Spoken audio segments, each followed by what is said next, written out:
Avery Lane woke up married to a stranger, a billionaire crime boss who gave her two choices: play his wife for 6 months or lose everything.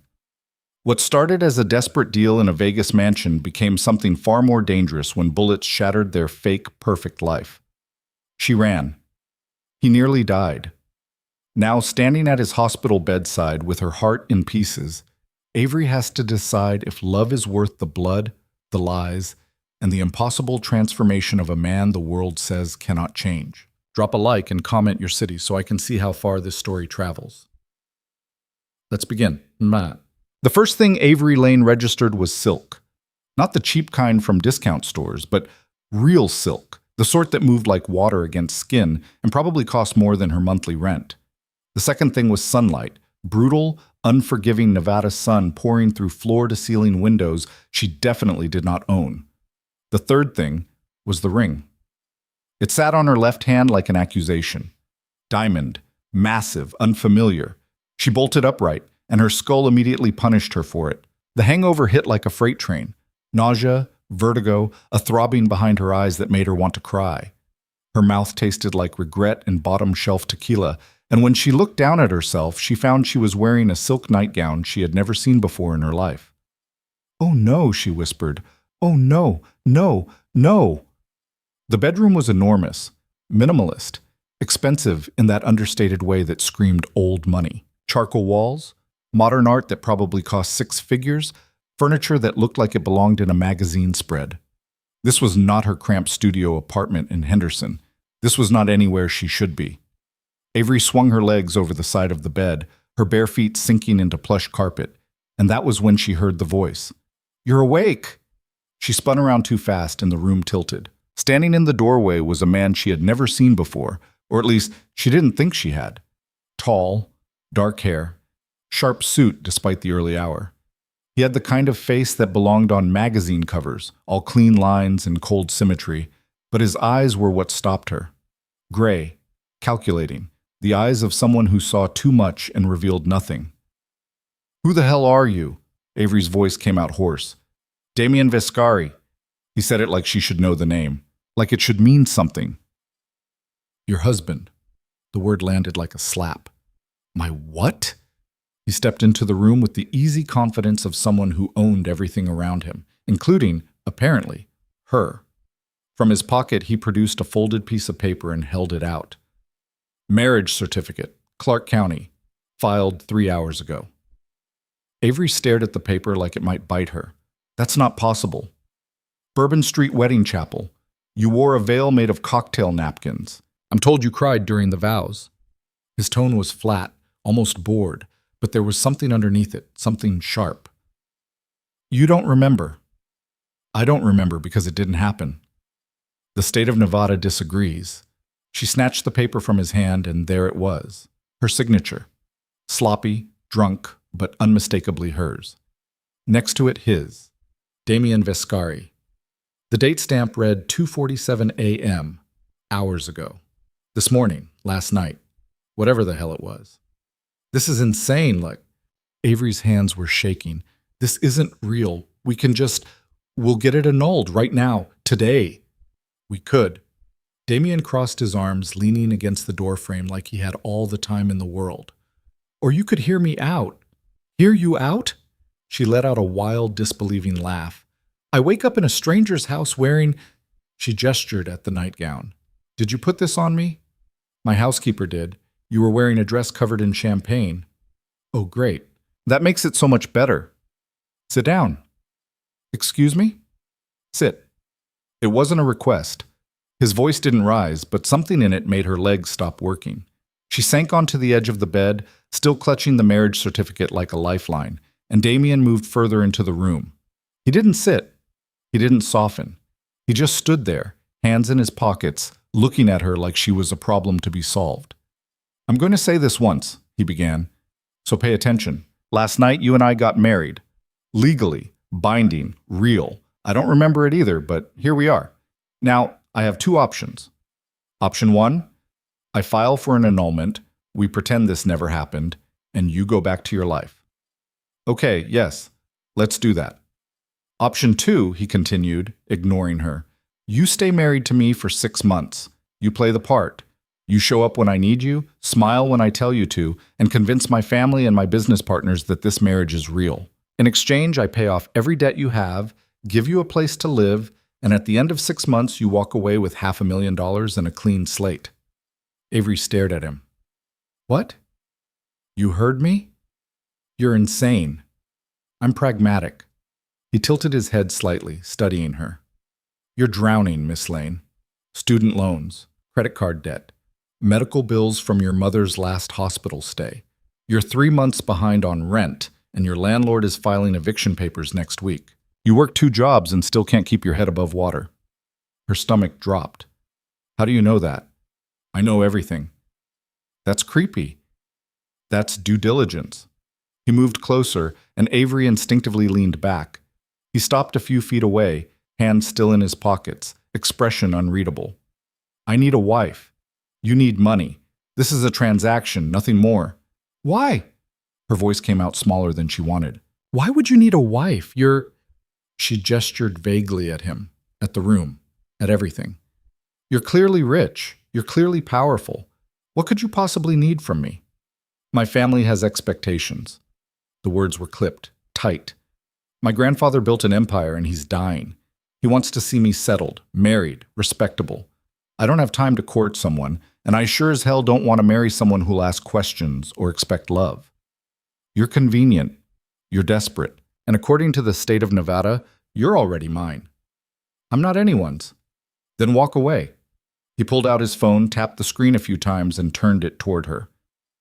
Here's what that looks like. She looked. Bank statements, bills, letters from collection agencies, her entire financial life laid bare on a stranger's phone screen. It was invasive and humiliating, and worst of all, it was accurate. You don't get to do this, Avery whispered. I'm not doing anything. I'm offering you a choice. That's not a choice. That's coercion. Call it whatever you want. He pocketed the phone. But you've got 10 seconds to decide. 10 seconds? I'm a busy man. You're a monster. 8 seconds. Avery stood, the silk nightgown swishing around her legs, and she hated how small she felt, how cornered. This man, this stranger, had somehow crawled inside her life and found every weak spot, every crack, every point of pressure, and now he was squeezing. If I say no, she asked, then you leave. I'll have a car take you home. The annulment will be filed by end of business today. We'll never see each other again. And if I say yes? Then you become Mrs. Vescari for 6 months. You move into this house. You attend family dinners, business events, and whatever else I need you for.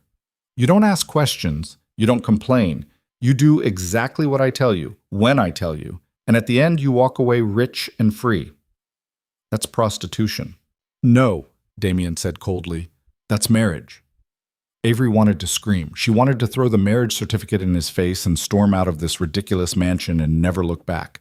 But her phone was buzzing in her head with notifications she didn't need to see. Past due. Final notice. Eviction warning. Her mother's care facility calling about late payments. The school district threatening to cut her hours because budget cuts always hit the newest teachers first. She thought about her apartment. The water-stained ceiling. The broken heater. The neighbor who screamed at his girlfriend every weekend. She thought about eating ramen for the 4th night in a row because groceries were a luxury. She thought about the look on her mother's face the last time she visited. Cloudy, confused, not recognizing her own daughter because good memory care cost money. Avery didn't have. Why me? She asked quietly. Wrong place, wrong time. We were both drunk. You said yes. That makes you convenient. I hate you. You don't know me well enough to hate me. I know enough. Damien checked his watch. Time's up. What's it gonna be? Avery looked down at the ring on her finger. It caught the light, throwing tiny rainbows across the expensive carpet, and she felt something inside her crack. Not break, just crack. Enough to let the desperation seep through. 6 months, she said. 6 months. And then I'm free. Then you're free. She met his eyes, those cold gray eyes that gave away nothing, and nodded once. Fine, I'll do it. For the first time since she woke up, Damien's expression shifted. Not a smile, not relief, just a flicker of something that might have been satisfaction. Good. We start now. The contract arrived 2 hours later. Avery sat in what Damien called the East Sitting Room, which was a pretentious way of saying a room with uncomfortable furniture and too much art, and stared at the stack of papers a lawyer had just placed in front of her. The lawyer was a woman in her 50s with steel gray hair and an expression that suggested she'd seen everything and been impressed by none of it. "Read it carefully," the lawyer said. "Sign at the bottom of each page." "I don't have a lawyer." "You don't need one. This contract is very straightforward." "Contracts are never straightforward." The woman's lips twitched. Almost a smile. "You're smarter than you look." "Thanks, I think." Avery started reading. The language was dense, full of legal jargon that made her head hurt worse than the hangover, but the terms were clear enough. 6 months, public appearances is required. No infidelity, Clause 7b, underlined twice. No speaking to the press without approval. No contact with Damien's business associates outside of pre-approved events. In exchange, immediate payment of all outstanding debts, a monthly stipend of $10,000, and a lump sum of $500,000 upon successful completion of the contract term. "This is insane," Avery muttered. "This is ironclad," the lawyer corrected. "Mr. Viscari doesn't do anything halfway." "Yeah, I'm getting that." She kept reading. There were clauses about living arrangements. She'd have her own bedroom, but was expected to share Damien's bed when family visited. Clauses about appearance. She'd have access to a stylist, personal shopper, and whatever else was needed to maintain appropriate standards.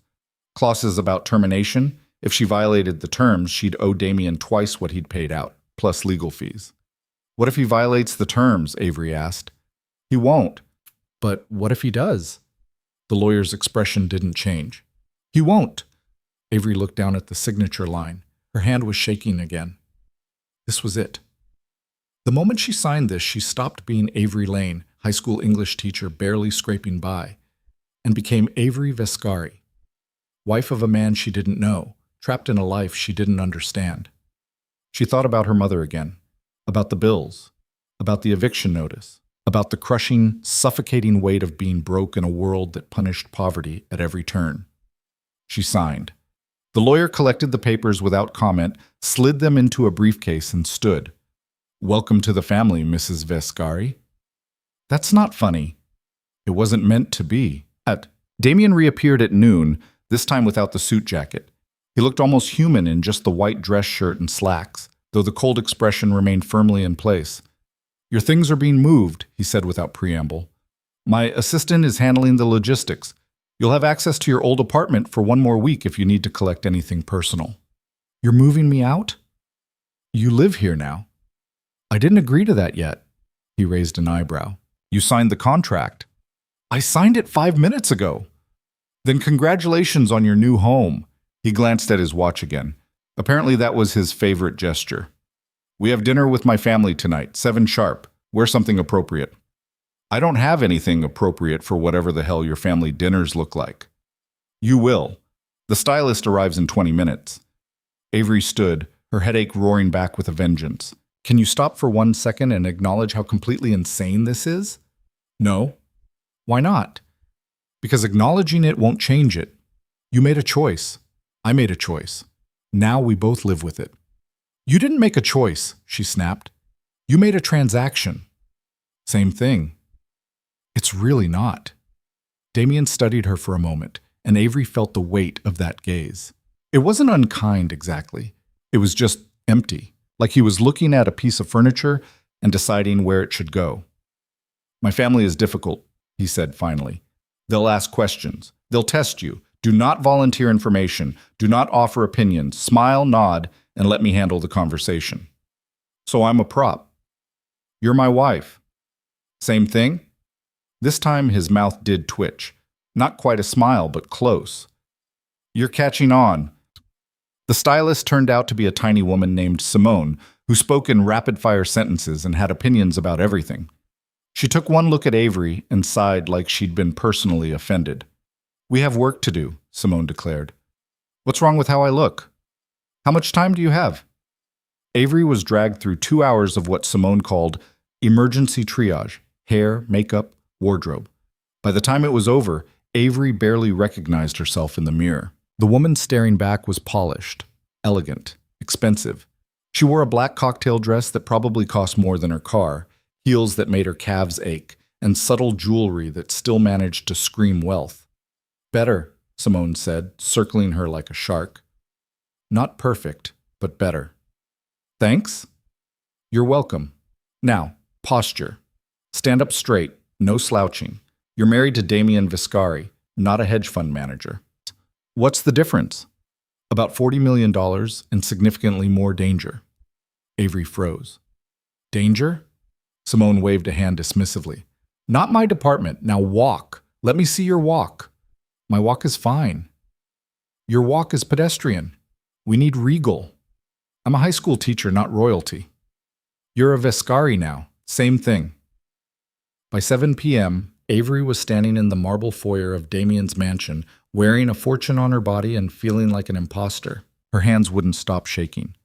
Damien appeared at the top of the stairs, now back in a full suit, and descended with the kind of grace that suggested he'd been born in formal wear. Ready? He asked. No? Good. Let's go. The car was a black Mercedes with leather seats and a driver who didn't speak. Damien sat beside her in the back, scrolling through his phone, and Avery watched the Vegas Strip blur past the tinted windows. The city looked different from inside a car like this. Smaller, more distant, like it belonged to someone else's life. Where are we going? She asked. My grandfather's estate. How many estates does your family have? 3 in Nevada, 2 in California, 1 in Italy. Of course you do. He glanced at her. Nervous? Terrified. Don't be. They're just people. Rich people are never just people. Damien's mouth twitched again. You might be right about that.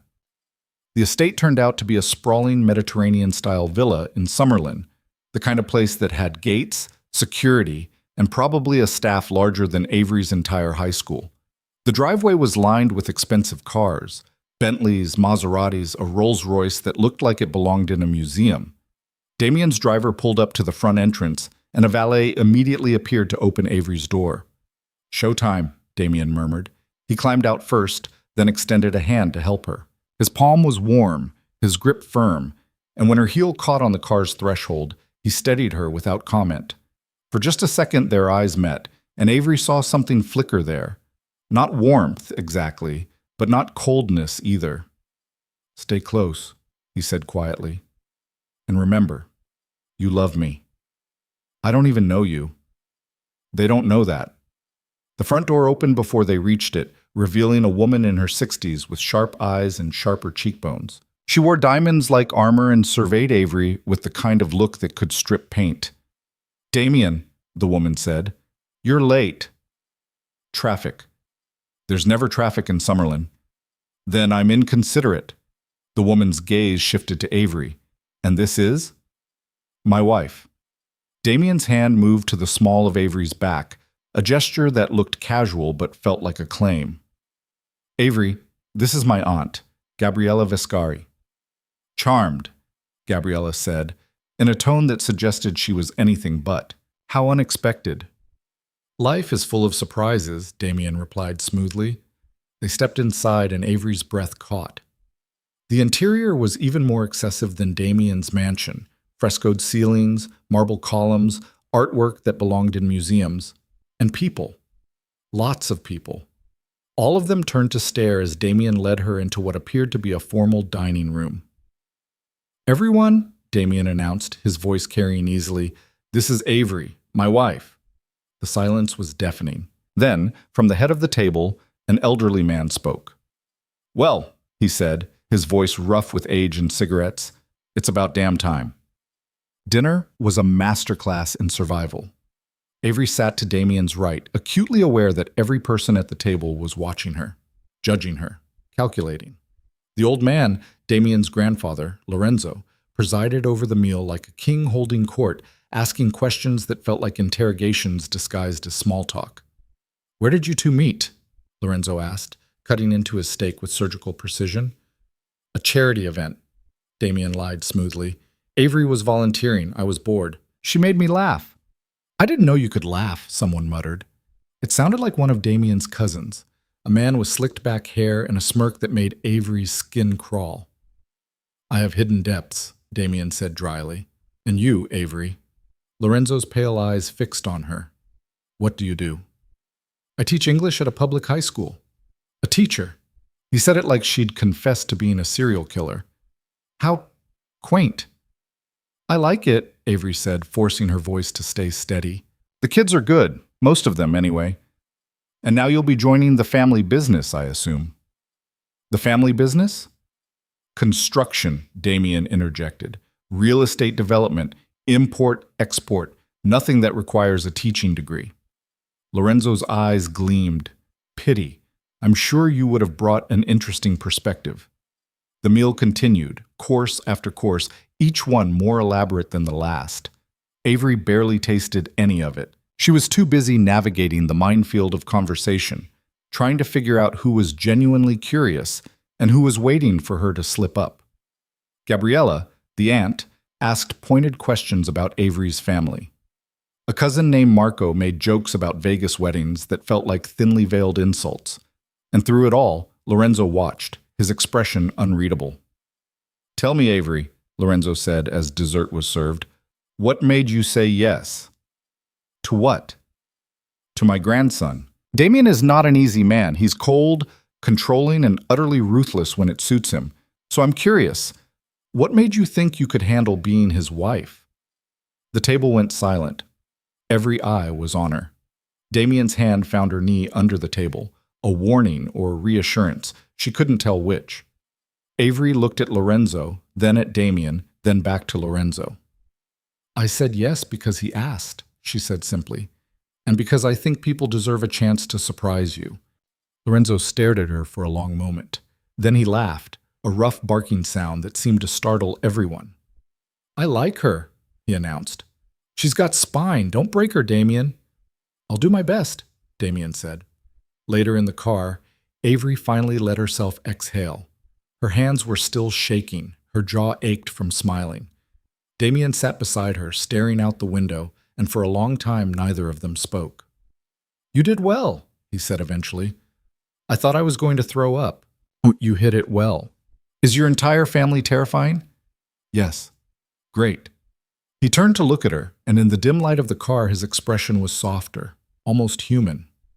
They liked you. That's rare. Your grandfather said I had spine. He meant it. Is he always that intense? He's dying, Damien said flatly. Cancer, stage 4. The doctors give him 6 months, maybe less. He wants to see me settled before he goes. That's why the marriage matters. That's why you're here. Avery absorbed that. I'm sorry. Don't be. He's lived longer than most men in his position do. What position is that? Damien didn't answer. He just turned back to the window, and Avery decided not to push. Not tonight. She was too tired, too overwhelmed, too aware that her entire life had been turned upside down in the span of a single day. When they pulled into the mansion, Damien walked her to the door of what he called her room. It was across the hall from his, spacious and luxurious and completely impersonal. Sleep, he said. Tomorrow, we start preparing you for the next event. What's the next event? A gallery opening. Very public, lots of press. You'll need to be perfect. I'm not perfect. Then learn to fake it. He turned to leave, and Avery surprised herself by speaking. Damien? He stopped. Yes? Why did you really marry me? Last night, when we were drunk. What did I say that made you go through with it? For a moment, she thought he wouldn't answer. Then he looked back at her, and something in his expression cracked, just for a second, just enough for her to see that maybe, underneath all the ice, there was something else. You said you wanted to disappear, he said quietly. You said you were tired of being invisible. So I made you visible. By trapping me, by giving you an option. That's not the same thing. No, Damien agreed. It's not. He left, and Avery stood in the doorway of her new room, staring at the enormous bed she'd be sleeping in alone. The ring on her finger felt impossibly heavy. The silk nightgown from this morning was draped across the sheets, freshly laundered, waiting for her like a ghost of the morning's shock. She pulled out her phone and stared at it. No missed calls. No texts. No one wondering where she'd gone or if she was okay. Just her, alone, in a billionaire's mansion, playing a part she didn't audition for in a life that didn't belong to her. Avery Lane had disappeared, and in her place stood Mrs. Vescari, whoever the hell that was supposed to be. The gallery opening was in 3 days, and Avery had no idea what she was doing. She woke that first real morning in the mansion to find a schedule slipped under her door, typed, itemized, color-coded by priority. 8 a.m., breakfast with Damien. 9 a.m., wardrobe consultation. 11 a.m., media training. 1 p.m., lunch, but only 30 minutes because 2 p.m. was something called deportment coaching, which sounded like a Victorian punishment. She showered in a bathroom bigger than her old bedroom, dried off with towels that probably cost more than her car payment, and dressed in clothes that had appeared in her closet overnight. Someone had unpacked her things while she slept. Her pathetic collection of clearance rack dresses now hung beside thousands of dollars worth of designer labels, tags still attached. It felt like her life was being erased in real time. Damien was already in the dining room when she arrived, reading something on his tablet and drinking black coffee. He looked up when she entered, his gaze sweeping over her with the clinical efficiency of someone checking a list. "You're on time," he said. "Good. I can tell time. It's one of my many skills." Sarcasm isn't going to help you Friday night. Friday night isn't going to help me either, but here we are. Avery sat across from him, eyeing the breakfast spread that had been laid out. Fruit, pastries, eggs, bacon, things she couldn't identify. A woman in a crisp uniform appeared from nowhere and poured her coffee. "Thank you," Avery murmured. The woman nodded and disappeared just as silently. "You don't have to thank the staff," Damien said, not looking up from his screen. "Why not?" "Because they're paid to be here." "So? They're still people." He finally looked at her, one eyebrow raised. "You're going to have a hard time adjusting." "To being rude? To being efficient." He set down the tablet. "The gallery opening is important. My family will be there, business associates, people who matter. You'll be photographed, quoted, analyzed. Everything you say and do will reflect on me." "No pressure, then." "I'm serious, Avery. So am I. I'm a high school English teacher. I don't know how to do whatever this is." She gestured vaguely at the room, at him, at everything. "I don't know how to be the person you need me to be." "That's why you have 3 days to learn." The media trainer was a man named Richard, who spoke in sound bites and treated every sentence like it might end up on the evening news. He was balding, wore too much cologne, and had the energy of someone who'd consumed their body weight in espresso. "First rule," Richard announced, pacing in front of where Avery sat on an uncomfortable sofa in what Damien called the library. "Never say no comment. It makes you look guilty." "Guilty of what?" "Everything. Anything. Doesn't matter. The optics are terrible." "What if I actually have no comment?" "Then you deflect, redirect, pivot to approved talking points." He handed her a laminated card. "Memorize these." Avery looked down at the card. It was full of bland, meaningless phrases. "I'm so grateful for this opportunity. Damien and I are very happy together. We're focused on building our future as a family." "This is corporate speak," she said. "This is survival," Richard corrected. "Now, let's practice. I'm a reporter. I ask you—" He adopted an aggressive posture, shoving an imaginary microphone toward her face. "Mrs. Vescari, how does it feel to marry into one of Vegas's most powerful families?" Avery blinked. Too slow. You hesitated." Hesitation reads as doubt. Again. "How does it feel to marry into one of Vegas's most powerful families?" "It feels nice?" Richard groaned. "Nice. She said nice. We're all doomed." They practiced for 2 hours. By the end, Avery could recite the talking points in her sleep, but she still felt like a fraud. Every word that came out of her mouth sounded hollow, rehearsed, like she was reading lines in a play she hadn't auditioned for. Deportment coaching turned out to be even worse. A woman named Celeste, rail-thin and perpetually disappointed, made Avery walk back and forth across the library with a book on her head. "Shoulders back," Celeste barked. "Chin up, you're not a turtle." "I'm a teacher. I sit at a desk." "Well, now you're Mrs. Viscari. You stand in heels and smile." The book tumbled off Avery's head for the 5th time, and Celeste sighed like she'd been personally victimized. Again. That evening, Damien found her in the library, surrounded by note cards and half-drunk coffee, trying to memorize names and faces from a family tree that looked more like a crime scene diagram. "You're still working," he observed. "Your cousin Marco has 3 wives. How is that legal?" "He doesn't have 3 wives. He's been divorced twice." "Your family tree is a nightmare." Damien's mouth twitched, almost a smile. "You're not wrong." He sat down across from her, loosening his tie. For the first time since she'd met him, he looked tired. Not physically tired, but something deeper. Worn down in a way that money couldn't fix. "Can I ask you something?" Avery said. "You just did." "Can I ask you something real?" He studied her for a moment. "Go ahead." "Why do you hate them?" "Hate who?" "Your family. You talk about them like they're a board meeting, not people. Like you're going through the motions." Damien was quiet for a long time. His fingers drummed against the arm of his chair, the first nervous gesture she'd seen from him. "I don't hate them," he said finally. "I just don't trust them." "That's worse." "Maybe." He stood, buttoning his jacket. "Get some rest. Tomorrow's going to be harder." He was right. The next day brought a photographer who spent 3 hours staging candid shots of Avery and Damien around the mansion, laughing in the garden, reading together in the library, cooking in a kitchen. Avery was fairly certain Damien had never used. The photographer kept asking them to act natural, which was possibly the least natural thing anyone had ever requested. "Put your hand on his shoulder," the photographer instructed. "Good. Now look at him like you're in love."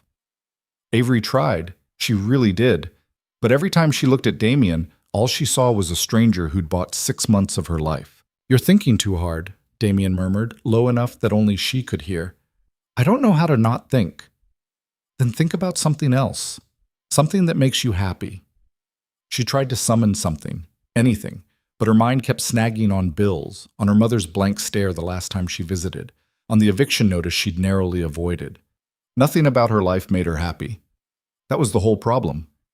"I can't," she whispered. Damien's expression shifted, something almost like sympathy crossing his face. He reached up, his hand covering hers where it rested on his shoulder, and squeezed gently. "Then just hold on," he said quietly. "That's all you have to do." The camera clicked. "Perfect," the photographer crowed. "That's the shot. That's the one." That night, Avery lay in her enormous bed and stared at the ceiling. Across the hall, she could hear Damien moving around in his room. The faint sound of a phone conversation, his voice too low to make out the words. Then silence. She wondered what he was thinking. If he ever regretted this insane arrangement, if he ever looked at her and saw a person instead of a problem he'd solved with money. Her phone buzzed. A text from an unknown number. "Tomorrow. 10 a.m., East Sitting Room. Come alone." Avery frowned. She almost ignored it, probably spam or a wrong number, but something made her respond. "Who is this?" The reply came immediately. "Gabriella. We need to talk." Gabriella Viscari was waiting when Avery arrived, seated in one of the uncomfortable chairs like she owned the place, which Avery supposed she might. The older woman was dressed impeccably, her jewelry catching the morning light, her expression as warm as a winter in Siberia. "Sit," Gabriella said. Avery sat. "Coffee?" "No, thank you." "Smart. I don't trust people who drink too much coffee. Shows poor impulse control." Gabriella set down her own cup. Apparently the rules didn't apply to her, and fixed Avery with a look that could crack diamonds. "Let's not waste time. I know this marriage is a sham." Avery's stomach dropped. "I don't know what you—" "Please. I've been part of this family for 40 years. I know what a real marriage looks like, and this isn't it." Gabriella leaned forward. "The question is, what are you really after?" "I'm not after anything." "Everyone's after something. Money, status, 15 minutes of fame before you sell your story to the tabloids." I signed an NDA. NDAs can be broken. Everything can be broken if you push hard enough. Avery's hands clenched in her lap. I don't want to break anything. I just want to survive the next 6 months. 6 months? Gabriella's eyes gleamed. Specific number, so it is a contract. I didn't say that. You didn't have to. The older woman sat back, reassessing. You're smarter than you look. Good. Damien needs someone with a brain. The last woman he brought home was vapid as a soap bubble. There was a last woman? Several. None of them lasted. Gabriella sipped her coffee. But you're different. How? You're terrified. That's honest. The others pretended to belong. You know you don't, and you're not pretending otherwise. That's either very brave or very stupid. I'm leaning towards stupid. For the first time, Gabriella smiled. It wasn't a kind smile, but it was genuine. I like you. Against my better judgment, but I do. So let me give you some advice. Survive the first month. After that, they'll stop watching so closely. Who's they?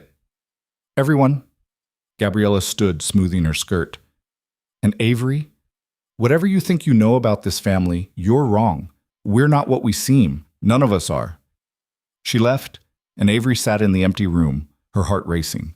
The warning was clear, even if the details weren't. She'd walked into something bigger than a fake marriage. She just didn't know what yet. The gallery opening arrived faster than Avery was ready for. Simone spent 4 hours turning her into someone who looked like they belonged on a red carpet. The dress was midnight blue, floor length, with a slit that made Avery nervous every time she moved. Her hair was swept up, her makeup dramatic. And when she finally looked in the mirror, she barely recognized herself. You look expensive, Simone said approvingly. That's the goal. Damien appeared in the doorway, and for the first time since she'd met him, he stopped. Just for a second. His eyes traveled over her, and something in his expression shifted. You look... He stopped. Expensive? Avery supplied. I was going to say beautiful, but sure, expensive works. The gallery was in downtown Vegas, a converted warehouse that had been transformed into a sleek, modern space. By the time they arrived, photographers were already lined up outside, shouting questions, cameras flashing like strobe lights. Remember, Damien murmured as their driver pulled up to the entrance. Smile, wave, don't answer questions. Let me handle everything. What if someone asks me something directly? Deflect. You spent 2 hours learning how. The door opened and the noise hit like a wall. Damien stepped out first, then turned to help Avery. His hand was steady on hers as she emerged into the chaos of flashing lights and shouted questions. Mr. Viscari, over here. Who's your date? Is it true you got married? Damien's arm slid around her waist, pulling her close. To anyone watching, it looked protective, affectionate. Avery could feel the tension in his body, the careful control in every movement. Smile, he murmured against her ear.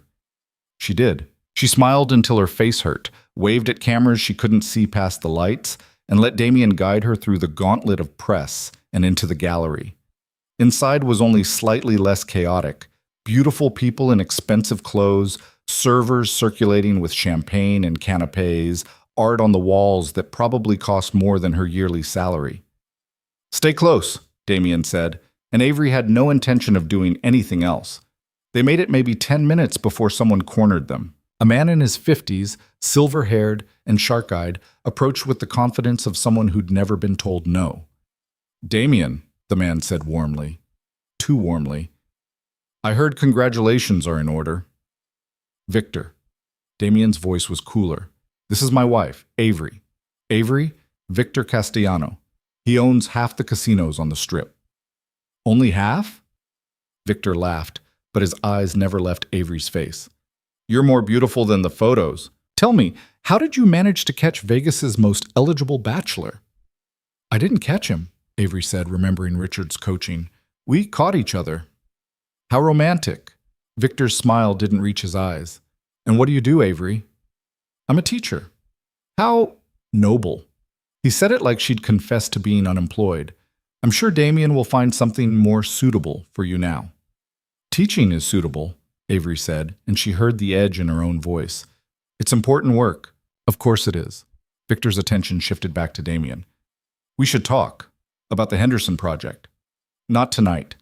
It's urgent. Everything's urgent with you. Damien's hand tightened on Avery's waist. Tomorrow, my office. Victor's smile thinned. Tomorrow, then. He nodded to Avery. Lovely to meet you, Mrs. Vescari. He walked away, and Avery exhaled. I don't like him. No one does, but he's useful. For what? Business. Damien steered her toward a quieter corner of the gallery. You did well. I wanted to punch him. So did I, but that's not how this works. How does it work? Before Damien could answer, Lorenzo appeared. The old man moved slowly, leaning on a cane, but his presence commanded attention. People stepped aside without being asked. Grandfather, Damien said. You brought her. Lorenzo's pale eyes fixed on Avery. Good. Let me look at you properly. Avery stood still while Lorenzo studied her like she was a painting he was considering buying. It was uncomfortable, invasive. But she didn't look away. You'll do, Lorenzo said finally. You've got fire. That's good. Damien needs someone who won't roll over. I'm not a dog, Avery said before she could stop herself. Lorenzo laughed, that same rough bark from the family dinner. No, you're definitely not. Come, walk with me. Let's leave Damien to his business conversations. It wasn't a request. Lorenzo started walking, and Avery followed, acutely aware that Damien was watching them go. The old man led her to a quieter section of the gallery, where abstract paintings hung in shadowy alcoves. Do you know anything about art? Lorenzo asked. A little. I teach English, not art history. Good. Most people who claim to know about art are lying. He stopped in front of a canvas that looked like someone had thrown paint at it in a rage. What do you see? Avery studied it. Chaos, but controlled chaos. Like someone was angry but precise. Exactly. Lorenzo tapped his cane against the floor. That's my grandson. Controlled chaos. He's been that way since he was a boy. Do you know why? No? Because his father died when he was 8. Car accident. Except it wasn't an accident. It was a hit. Rival family. They wanted to send a message. Lorenzo's voice was matter-of-fact, like he was discussing the weather. Damien found the body. Avery's breath caught. That's horrible? Yes. But it made him what he is. Strong, careful, ruthless when he needs to be. Lorenzo turned to face her. I'm telling you this because you need to understand what you've married into. This family doesn't play by normal rules. We can't afford to. What kind of rules do you play by? Our own. He studied her face. Does that scare you? Should it? Yes, but I don't think you scare easily. I saw how you handled Gabriella. She told you about that? She tells me everything. Lorenzo smiled faintly. She likes you. That's rare. Gabriella doesn't like anyone. I got that impression. Let me give you some advice, girl. The next 6 months are going to be difficult. My family will test you. They'll push. They'll pry. Some of them will try to break you just to see if they can. Don't let them. How do I stop them? By remembering you're a Vescari now. That name means something. Use it. He started walking again, and Avery followed, her mind spinning. Everything Lorenzo had said felt like a warning and a challenge at the same time.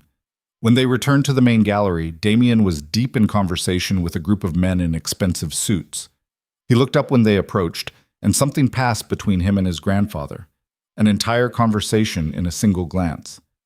I'm tired, Lorenzo announced. Take me home. I'll have Marco. Not Marco. You. Both of you.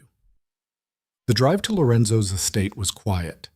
The old man sat in the front passenger seat, Damien drove, and Avery occupied the back, watching the lights of Vegas blur past the windows.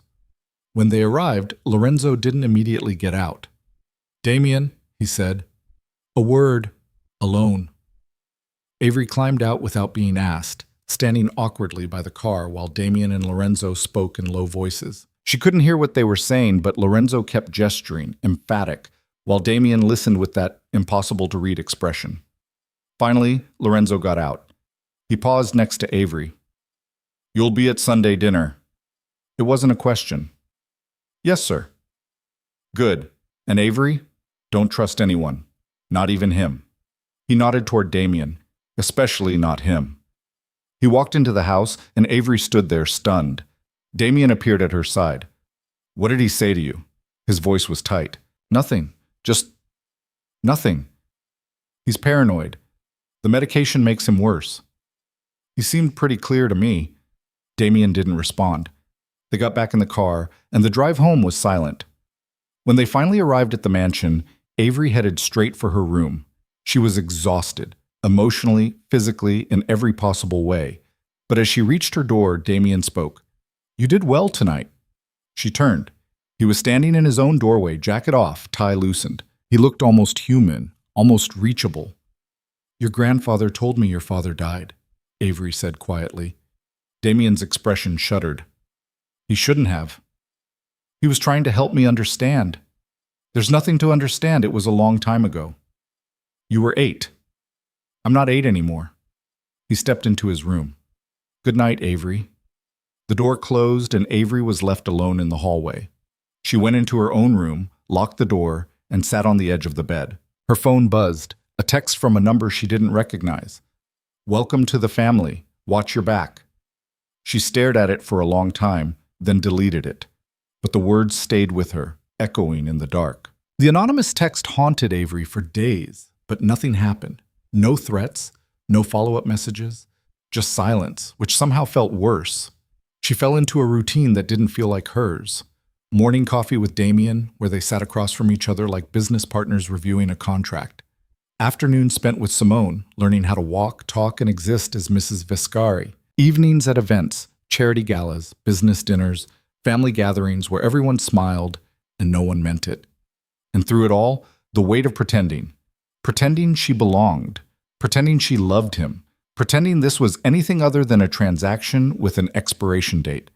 But somewhere in the 3rd week, things started shifting in ways Avery couldn't name. It started small. Damien began asking her opinion on things that didn't matter. Which tie to wear, whether the caterers should serve salmon or chicken at the next event, if she preferred the Picasso or the Rothko for the East hallway. Small things. Meaningless things. Except they didn't feel meaningless when he actually listened to her answers.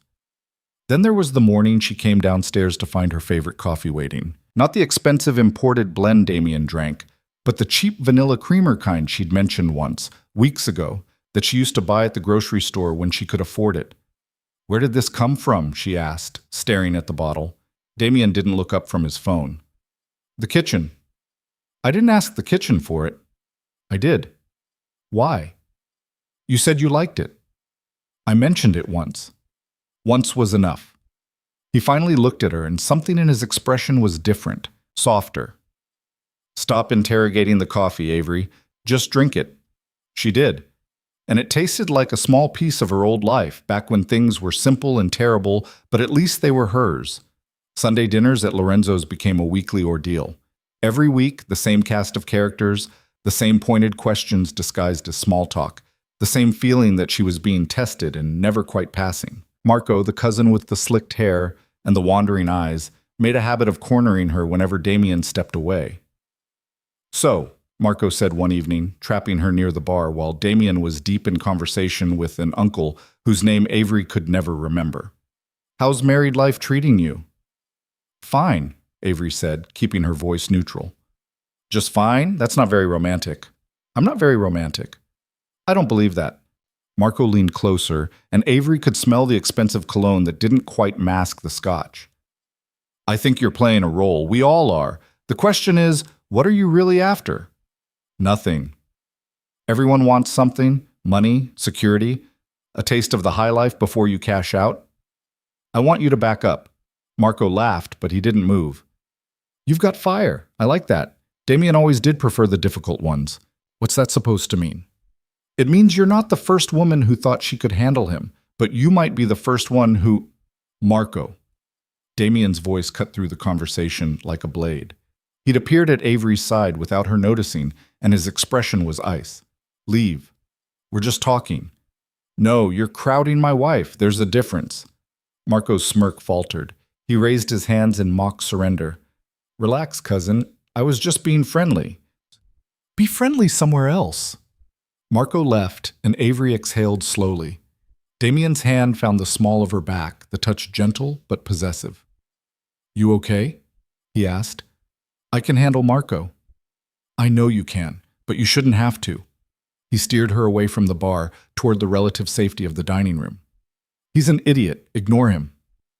He said, "I'm not the first." "You're not." The bluntness of it stung more than it should have. "How many?" "Does it matter?" "Maybe." Damien stopped walking. They were in the hallway now, away from the noise of the party, and he turned to face her fully. 3. In the last 5 years. All of them were arrangements. None of them lasted more than a few months. What happened? They wanted more than I could give them. What did they want? Me. He said it simply, like it was the most obvious thing in the world. The real version, not the contract, not the performance. They wanted something I didn't know how to be. Avery studied his face, looking for the lie, but all she saw was honesty, raw and uncomfortable. "And what about me?" "You're different." "How?" "You don't want me. You want out. That makes you safer." "Safer for who?" "Both of us." Before Avery could respond, Gabriella appeared at the end of the hallway. "Dinner's ready. Stop hiding and come eat." The meal was the usual performance. Lorenzo held court at the head of the table, telling stories about the old days that were probably sanitized versions of something much darker. Gabriella watched everyone with those sharp eyes. Marco sulked. Damien's various aunts and uncles made small talk that felt like landmines, and Avery smiled, nodded, and tried not to think about the fact that she was starting to recognize the rhythms of this family, starting to understand the hierarchies and alliances, starting to feel like she knew them, even though she wasn't sure she wanted to. After dinner, Lorenzo pulled Damien aside again. It was becoming a pattern. Every Sunday, a private conversation that left Damien tight-jawed and quiet on the drive home. Avery never asked what they talked about. She wasn't sure she wanted to know. But that night, as they pulled into the mansion's driveway, Damien broke the silence. "He wants us to move into the main estate." Avery turned to stare at him. "What?" "My grandfather. He wants us living there. Says it's tradition for the heir to live on the family property." "You're the heir?" "I'm the oldest grandson. It's how it works." "And what did you tell him?" "I told him no." "Just like that?" "Just like that." Damien killed the engine but didn't move to get out.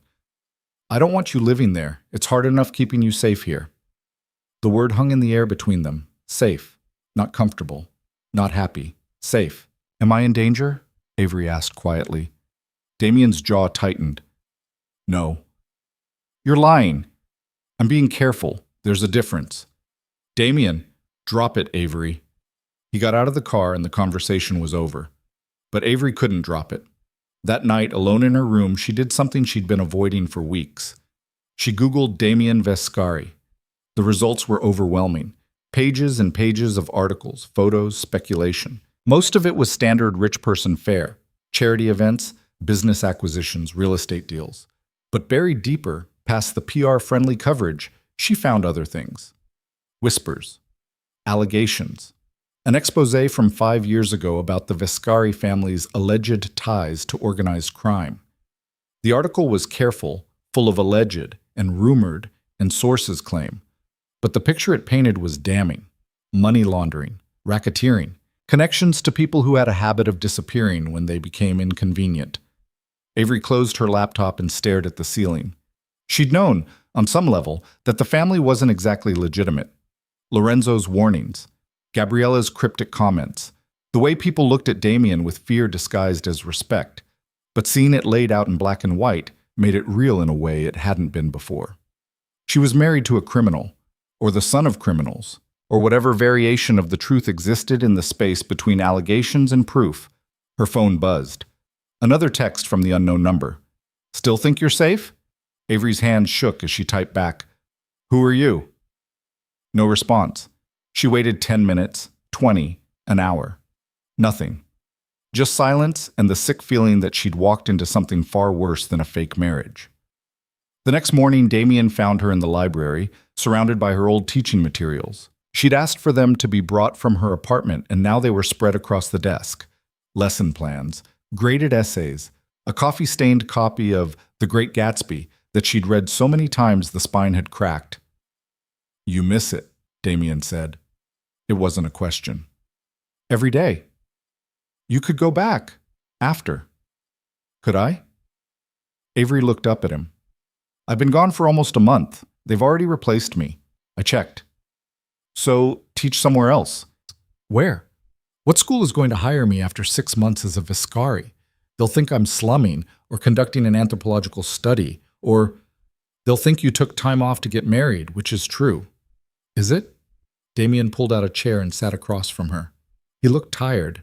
She realized she was starting to recognize his moods. The set of his shoulders when he was stressed, the way his jaw tightened when he was angry, the small crease between his eyebrows when he was thinking too hard about something he didn't want to think about. "What did you find?" he asked. "What?" "Last night, you Googled me. I can see it in your face." Avery's stomach dropped. "How did you—" "I own the Wi-Fi. I see everything that happens in this house." "That's invasive." "That's security." He leaned forward. "What did you find?" "Articles. Allegations. Things about your family and organized crime." "And?" "And I need to know if they're true." Damien was quiet for a long moment. When he finally spoke, his voice was careful, measured. "My grandfather built an empire. Some of it was legitimate. Some of it wasn't. By the time I was old enough to understand what that meant, the lines were already blurred." "That's not an answer." "It's the only answer I have." "Are you—" Avery struggled to find the right words. Are you involved? In whatever he does?" "I run the legitimate side, real estate, construction, investments. I don't touch the rest." "But you know about it." "Knowing isn't the same as participating." "It's close enough." Damien stood abruptly and Avery flinched. He noticed, and something in his expression cracked. "I'm not going to hurt you." "I didn't say you were." "You flinched. You moved fast." "I'm not my family, Avery. I don't—" He stopped, running a hand through his hair. It was the first time she'd seen him visibly frustrated.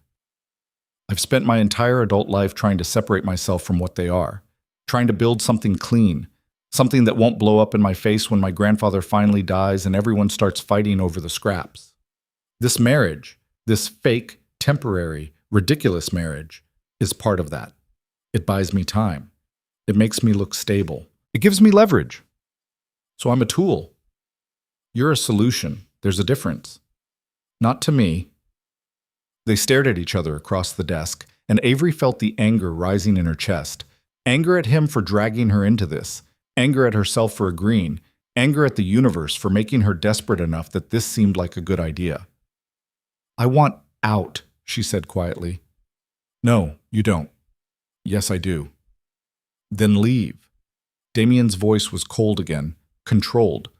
"The door's not locked. You can walk out right now. I'll have the annulment papers filed by tonight." "And my debts?" "Stay with you. That was the deal." "That's not fair." "No, it's not. But it's honest." He moved toward the door, then stopped. "You have a choice, Avery. You've always had a choice. The question is whether you're brave enough to make it." He left, and Avery sat there, shaking with rage and fear and something else she couldn't name. She looked down at the copy of The Great Gatsby on the desk, at the green light on the cover, and thought about Gatsby reaching for something he could never have, about the American dream and how it was always just out of reach, about wanting and winning and losing and whether any of it mattered in the end. She didn't leave. That night, she found Damien in his study, bent over paperwork that looked important. He glanced up when she entered. "I'm staying," Avery said. "I know, but I need you to be honest with me about everything. No more surprises, no more secrets. That's not how this works." "Then make it work differently." Damien set down his pen. "You're asking me to trust you.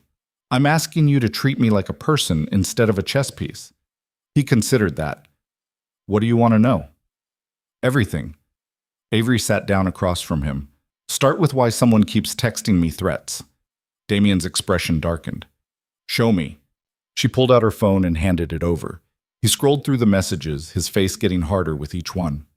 "How long has this been going on?" 3 weeks. Since the gallery opening." And you didn't tell me? I wasn't sure I could trust you. Jesus, Avery. He stood, pacing. This is serious. This is...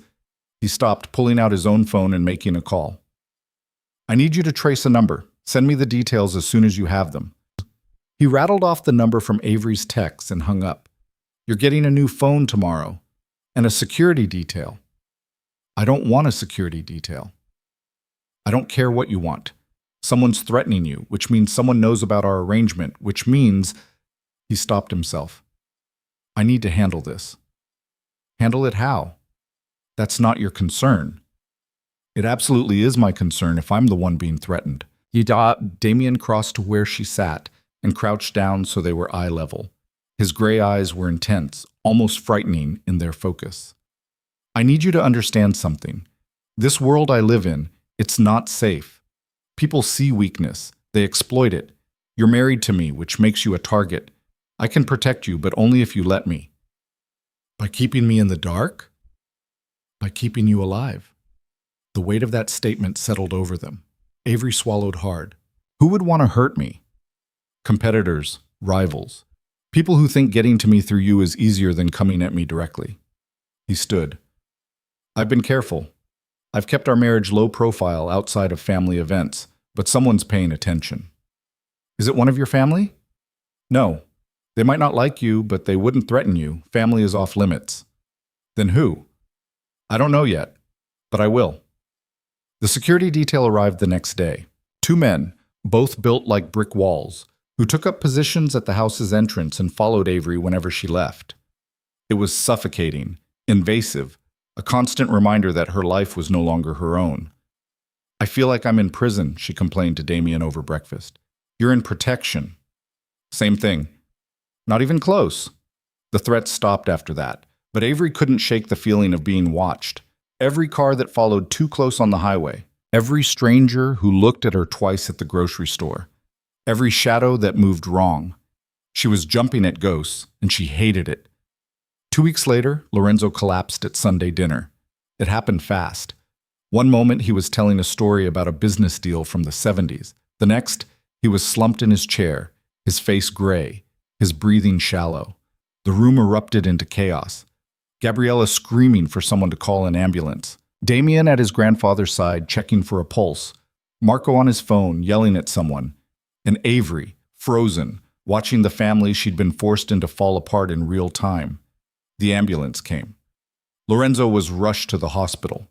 The family followed in a convoy of expensive cars, and Avery found herself in the waiting room of a private medical facility, surrounded by Vescaris who'd momentarily forgotten to maintain their carefully constructed facades.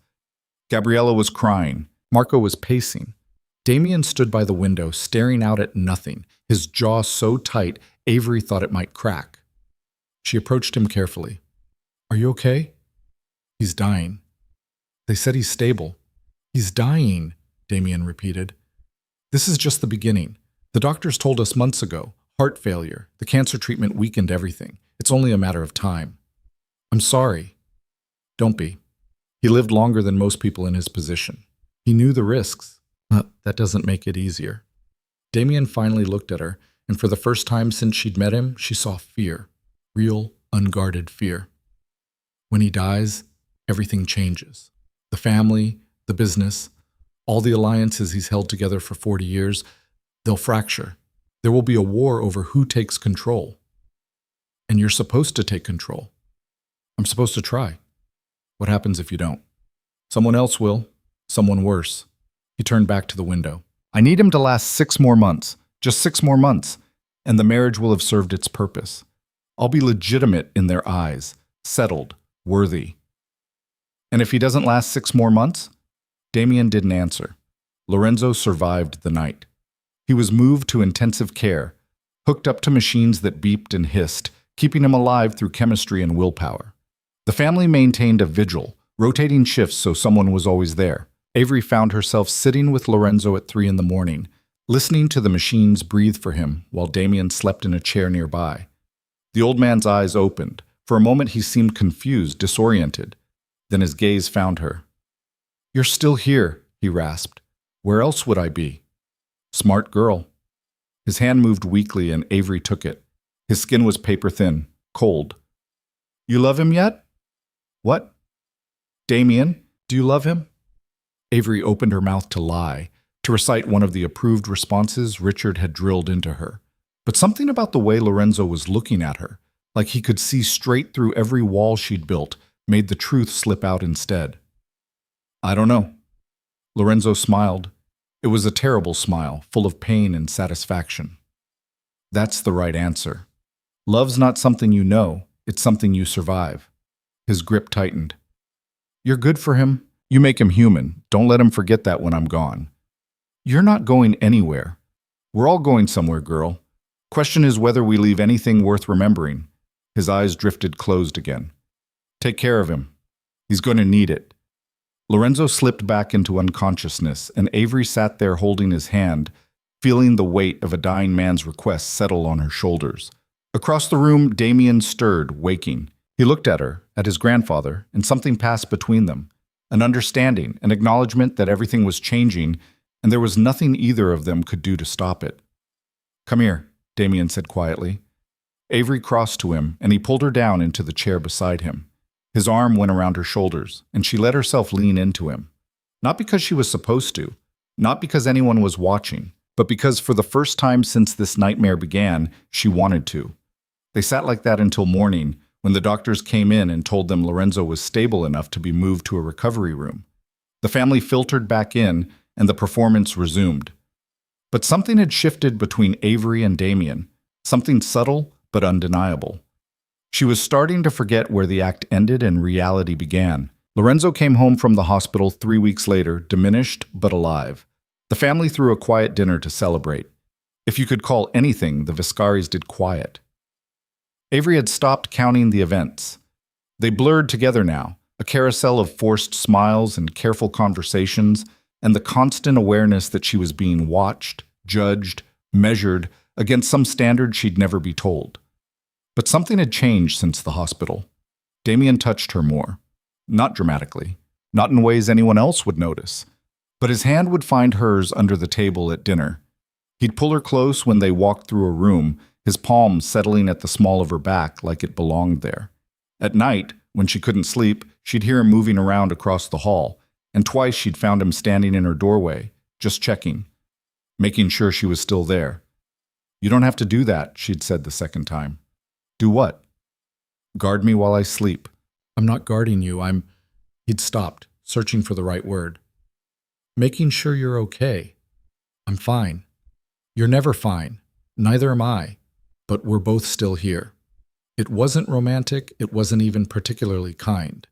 But it was honest, and Avery had started to realize that honesty with Damien was rarer than anything money could buy. The morning everything fell apart started ordinary enough. Avery was reading in the library, actually reading, not just pretending for appearances, when Damien burst through the door. His face was pale, his jaw set in that way that meant something had gone catastrophically wrong. We need to leave, now. Avery set down her book. What's happening? I'll explain in the car. Get your things. Damien, now Avery. The urgency in his voice got her moving. She grabbed her phone and purse and followed him to the garage where one of the security guards was already waiting by a black SUV. Not the Mercedes. Not any of the cars she'd seen before. This one had tinted windows so dark they looked illegal. Get in the back, Damien ordered. Stay down. Stay down? What the hell is going on? Someone leaked photos of us from before we got married. Avery's stomach dropped. What photos? Security footage from the wedding chapel. You drunk, barely standing. Me practically carrying you. It looks... He stopped himself. It looks like exactly what it was. How bad? Bad enough that every news outlet in Vegas has it. Bad enough that my family is asking questions I can't answer. Bad enough that... His phone rang. He glanced at the screen and declined the call. Bad enough that we need to disappear for a few days until I can control the damage. They drove for 2 hours, heading northeast into the desert. The security guard, his name was Mason, and he'd been the silent shadow at Avery's side for weeks, didn't speak except to take occasional calls that he answered in clipped professional tones. Damien spent the entire drive on his phone. his voice low and tight as he barked orders at people Avery couldn't see. I don't care what they're offering. No comment. No interviews. Nothing. Pause. Then pay them more. Buy the footage. I want every copy destroyed by end of business today. Another pause. Because if you don't, you're fired. That's why. He hung up and immediately dialed someone else. Where are we going? Avery asked quietly. Safe house, off the grid. No one knows about it except me and Mason. What about your family? Especially not my family. They ended up at a cabin in the middle of nowhere. Not rustic. Nothing Damien owned was ever truly rustic, but isolated. Solar panels on the roof, a generator in back, supplies for weeks if necessary. Mason did a sweep of the perimeter while Damien got Avery inside. The cabin was one large room with a kitchenette, a sitting area, and a bedroom visible through an open doorway. Functional. Secure, prison-like in its simplicity. How long do we have to stay here? Avery asked. However long it takes. Damien was already back on his phone, scrolling through what looked like news articles. His expression got darker with each swipe. Let me see. No? Damien, I said no. It's about me. I have a right to see it. He stared at her for a long moment, then handed over the phone. Don't say I didn't warn you. The headlines were brutal. Vegas billionaire's drunken wedding exposed. Vescary marriage a sham? Teacher trapped in contract marriage? And the photos. Avery could barely look at them. Her in that ridiculous veil made of napkins, mascara smeared, being held upright by a man she didn't remember meeting. The photos were grainy but clear enough to show the truth. This is bad, she whispered. It's worse than bad. It's the one thing I needed to avoid. Questions about legitimacy. About whether this marriage is real. It's not real. I know that, you know that, but they can't know that. He took the phone back. The media is running with it. By tomorrow, there will be think pieces about contract marriages and gold diggers and every other piece of garbage narrative they can spin. My family is going to want answers. Lorenzo is going to... He stopped, running both hands through his hair. I worked so hard to make this look legitimate, and now it's falling apart because some security guard at a 24-hour wedding chapel decided he could make a quick buck. Can't you sue them? I'm trying, but the damage is done. The photos are out there. You can't unring that bell. Avery sank onto the couch. Her hands were shaking. What happens now? We wait. We let my lawyers do their job, and we hope that in a week or two some other scandal will eclipse this one. And if it doesn't? Damien sat down beside her. For the first time since the chaos started, he looked at her, really looked at her. Then we figure it out, together. I thought this was just a transaction. It was. It is. But, he stopped himself. It's more complicated now. How? Because somewhere in the last 3 months, you stopped being convenient and started being... He seemed to struggle with the word. Important. Avery's breath caught. Damien, don't read into it. I'm not declaring love. I'm stating a fact. You're important to me, which means I protect you. That's all this is. Is it? He didn't answer. Instead, he stood and walked to the window, staring out at the desert landscape that stretched endlessly in all directions. Mason's going to stay outside. We're secure here. No one's getting in without us knowing. You think someone might try? I think people are unpredictable when money's involved, and there's a lot of money attached to our marriage staying intact. They spent the rest of the day in tense silence. Damien made calls. Avery tried to read but couldn't focus. The words kept swimming together, her mind replaying those photos over and over, the humiliation of it, the exposure. Everyone now knew what she'd tried so hard to pretend, that this marriage was born from desperation and alcohol, not love. Night fell, and the desert turned cold. Damien started a fire in the stone fireplace, and Avery found herself gravitating toward the warmth. He joined her on the couch, 2 glasses of whiskey in hand. I don't drink, Avery said. You did once. Look where it got you. That's not funny. It's a little funny. He handed her the glass anyway. You don't have to drink it, but it's there if you want it. She took it, stared at the amber liquid. I don't remember that night. Any of it. I don't remember meeting you, or saying yes, or... She stopped. I don't remember becoming this person. What person?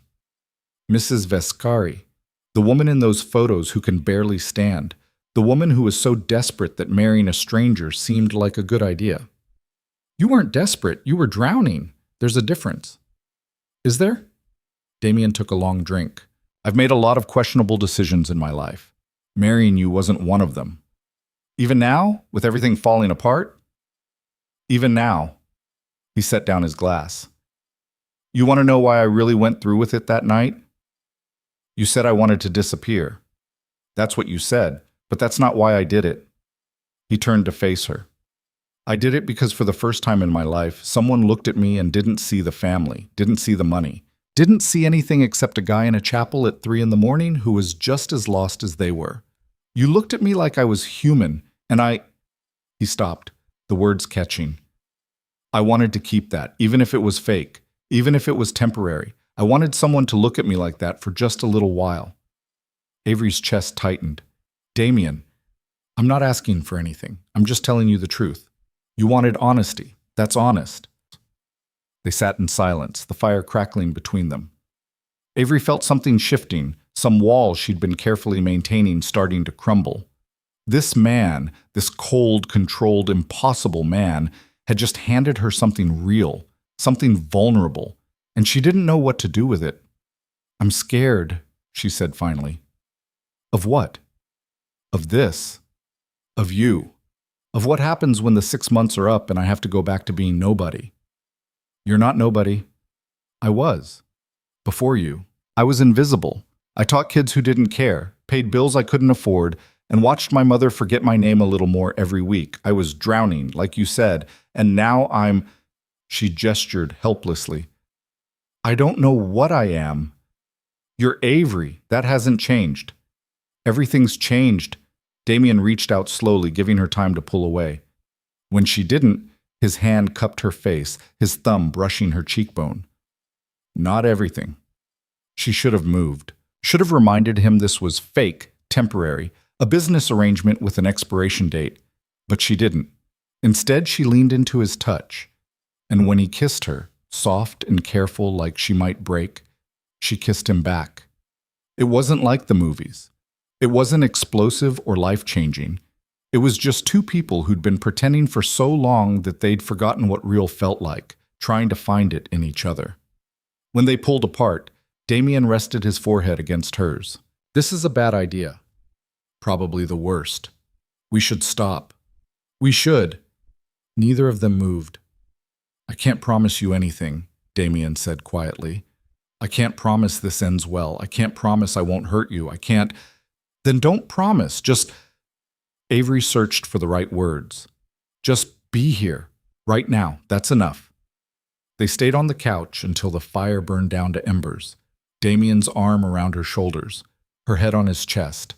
Not talking, not planning, just existing in the same space without the weight of performance or expectation.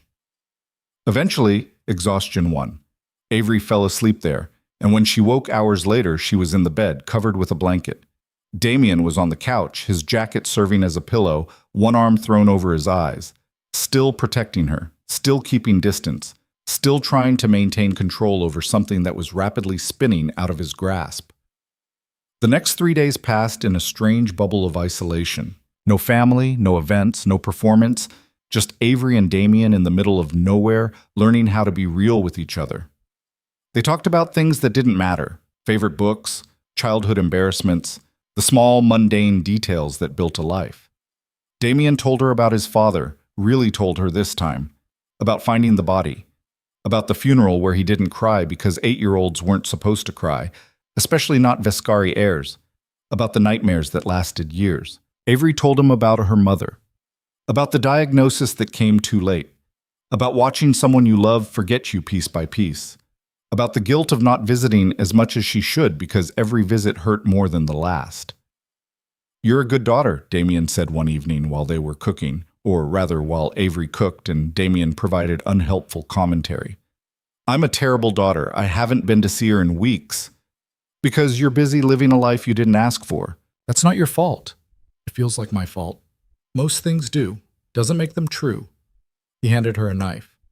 Here, take your guilt out on the vegetables. On the fourth day, Mason knocked on the door with news. The lawyers had done their job. The chapel had been paid off, the footage pulled, and a carefully crafted story planted about how the photos were taken out of context. Young couple, spontaneous wedding, champagne-fueled celebration that looked worse than it was. Nothing to see here? Move along. It won't kill the story completely, Mason said. But it'll die down. Give it a week, maybe 2. And my family? Damien asked. Gabriella's handled it. Told everyone it was paparazzi nonsense. Lorenzo believes her. Lorenzo's dying. He'd believe anything that doesn't disrupt his succession plans. Still worked. Mason glanced at Avery. You're clear to go home. Both of you. Home. The word felt strange. The mansion wasn't home. It was a stage.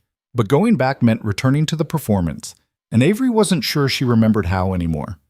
They drove back to Vegas in silence. The city appeared on the horizon like a mirage, all glass and lights and impossible promises. Avery watched it grow closer and felt something inside her tighten. She didn't want to go back, didn't want to resume the careful dance of Mrs. Vescari. For 4 days, she'd been Avery, just Avery, and she'd forgotten how much she missed herself. We need to talk about what happened, Damien said as they pulled into the mansion's driveway. Do we? Yes. What if I don't want to? Then we don't. But eventually what? We acknowledge that this stopped being fake? That we crossed a line we can't uncross? Avery turned to face him. What's the plan here, Damien? We have 2 months left on the contract, then what? I don't know.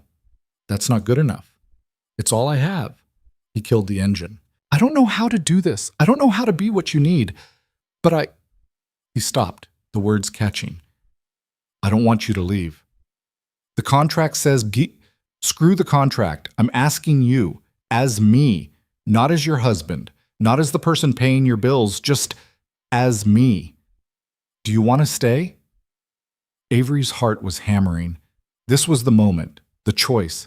Stay and risk everything falling apart. Leave and go back to drowning.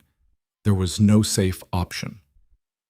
I don't know, she said finally. Damien nodded. He looked disappointed but not surprised. Fair enough. They went inside and the mansion felt different, colder, more artificial.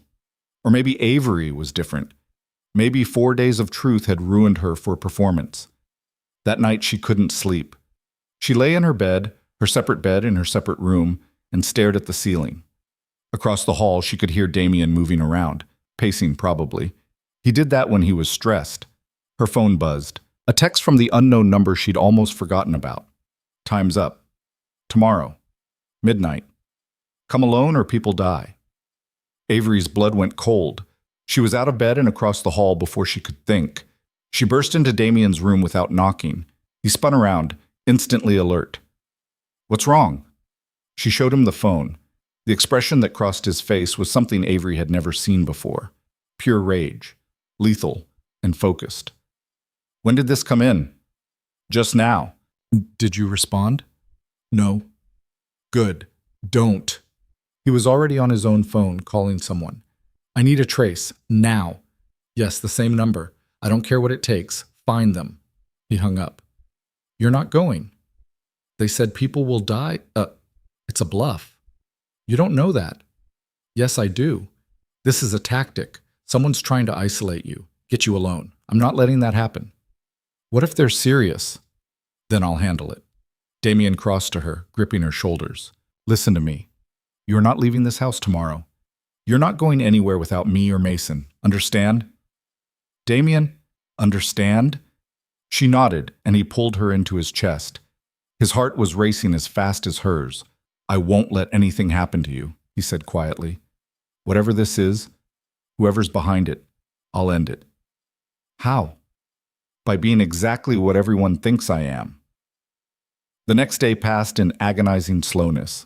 Mason doubled security. 3 more guards appeared, stationed around the property, like sentries. Damien spent the day making calls, his voice cold and clipped as he issued orders Avery couldn't fully hear. By midnight, the mansion was locked down tighter than a fortress, and nothing happened. No attack, no call, No follow-up message. Just silence. It was a bluff, Damien said at 1 a.m. They wanted to scare you, that's all. Who? I don't know yet, but I will. 2 days later, the answer came from an unexpected source. Gabriella showed up unannounced, her expression grim. We need to talk, she said. All of us. They gathered in Damien's study, him, Avery, and Gabriella. The older woman looked older than usual, tired in a way Avery hadn't seen before. It was Marco, Gabriella said without preamble. Damien's jaw tightened. What? He hired someone to harass Avery, scare her, make her run. He thought if she left, you'd lose credibility with Lorenzo, that the succession would be up for grabs. How do you know this? Because he got drunk at my house last night and confessed. Thought it was funny. Thought he was being clever. Gabriella's expression hardened. He wasn't. He was being stupid, and now he's a problem. Where is he? Contained. I have people watching him, but Damien, she looked between him and Avery. This isn't over. Marco's desperate. Desperate people do desperate things, and when Lorenzo dies, the real fight begins. You need to be ready. I am ready. No, you're not.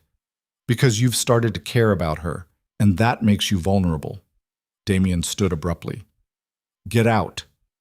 Damien, I said get out.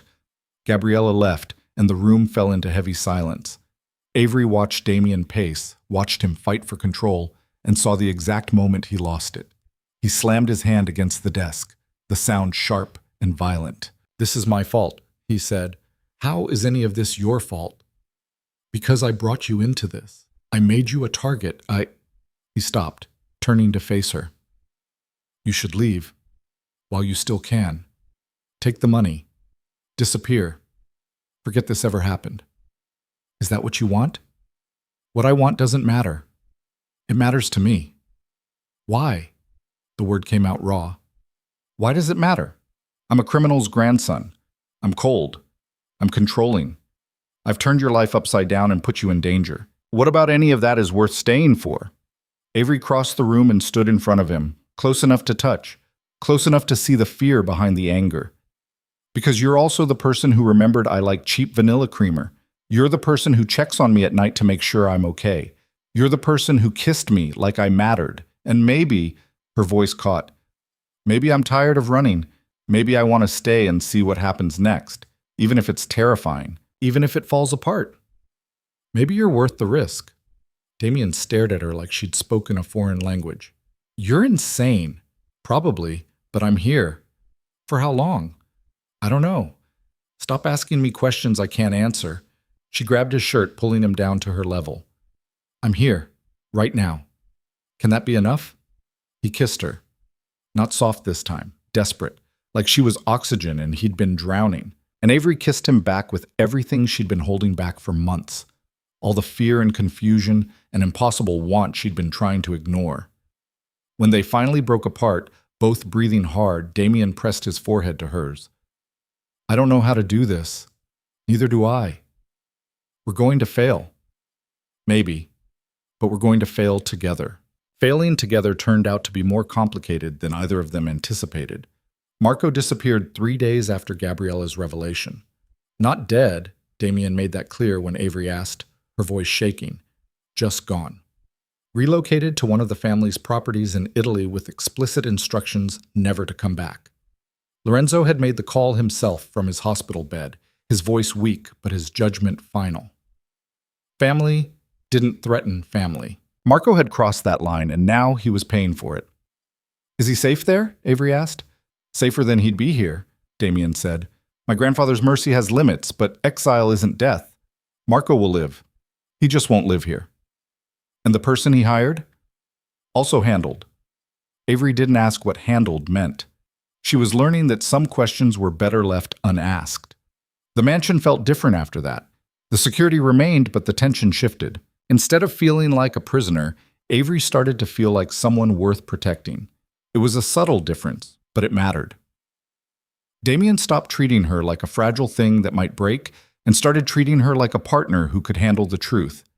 He told her about business deals that were going sideways, about family members positioning themselves for Lorenzo's death, about the constant chess game of maintaining power in a world that respected nothing except strength. "You don't have to tell me all this," Avery said one night while they were having dinner. Real dinner, not the formal affairs with staff hovering. Just the two of them in the kitchen, eating takeout Chinese food straight from the containers. "Yes, I do. You're in this now, really in it. You deserve to know what you're up against." "What we're up against." He looked at her and something in his expression softened. "Yeah, we." They'd moved past pretending. Avery slept in his room now, though they spent most nights just talking, learning each other in the dark. Damien told her about the nightmares he still had about finding his father. Avery told him about the day her mother forgot her name completely, looked at her like a stranger, and asked when her daughter was coming to visit. They traded trauma like currency, building something real in the wreckage of everything that had brought them together. "I need to tell you something," Damien said one morning. They were in bed, the sun streaming through windows that overlooked the desert beyond the city. "Lorenzo's dying faster than anyone expected. The doctors are saying weeks now, not months." Avery's chest tightened. "I'm sorry." "Don't be. He's ready. He told me yesterday that he's tired of fighting." Damien's hand found hers under the sheets. "But it means everything's going to accelerate. The family's going to start making moves, and I need to know, are you with me? Really with me? Because once he's gone, there's no neutral ground. You're either on my side or you're a liability." "That's romantic." "I'm being honest." "I know." Avery turned to face him. "I'm with you, but I need something from you too." "What?" "After this is over, after the succession is settled and the dust clears, I need you to get out." Damien frowned. "Get out of what?" "The family business, the parts that aren't legitimate, the things that could get you killed or arrested or worse." She held his gaze. "I can't watch you destroy yourself for an empire built on blood." "I won't." "That's not how it works. You can't just walk away from this life. Then make it work differently. You're smart. You're ruthless when you need to be. Find a way." Her voice cracked. "Because I love you, and I'm not going to lose you to something you never wanted in the first place." The words hung between them. It was the first time either of them had said it out loud, and Avery watched Damien's face go through a dozen emotions before settling on something that looked like wonder. "Say that again," he said quietly. "Which part?" "The part where you love me. I love you, even though you're controlling and secretive and you make terrible decisions about Chinese food. There's nothing wrong with my Chinese food choices. You ordered sweet and sour pork. That's not even real Chinese food. I love you too." He said it like a confession, like something he'd been holding back for so long that finally letting it out physically hurt. "I don't know when it happened. Maybe at the wedding chapel when you were drunk and ridiculous and looked at me like I was a person instead of a name. Maybe in the hospital when you sat with my grandfather and didn't run. Maybe yesterday when you told me my tie was ugly and I needed to fire my stylist.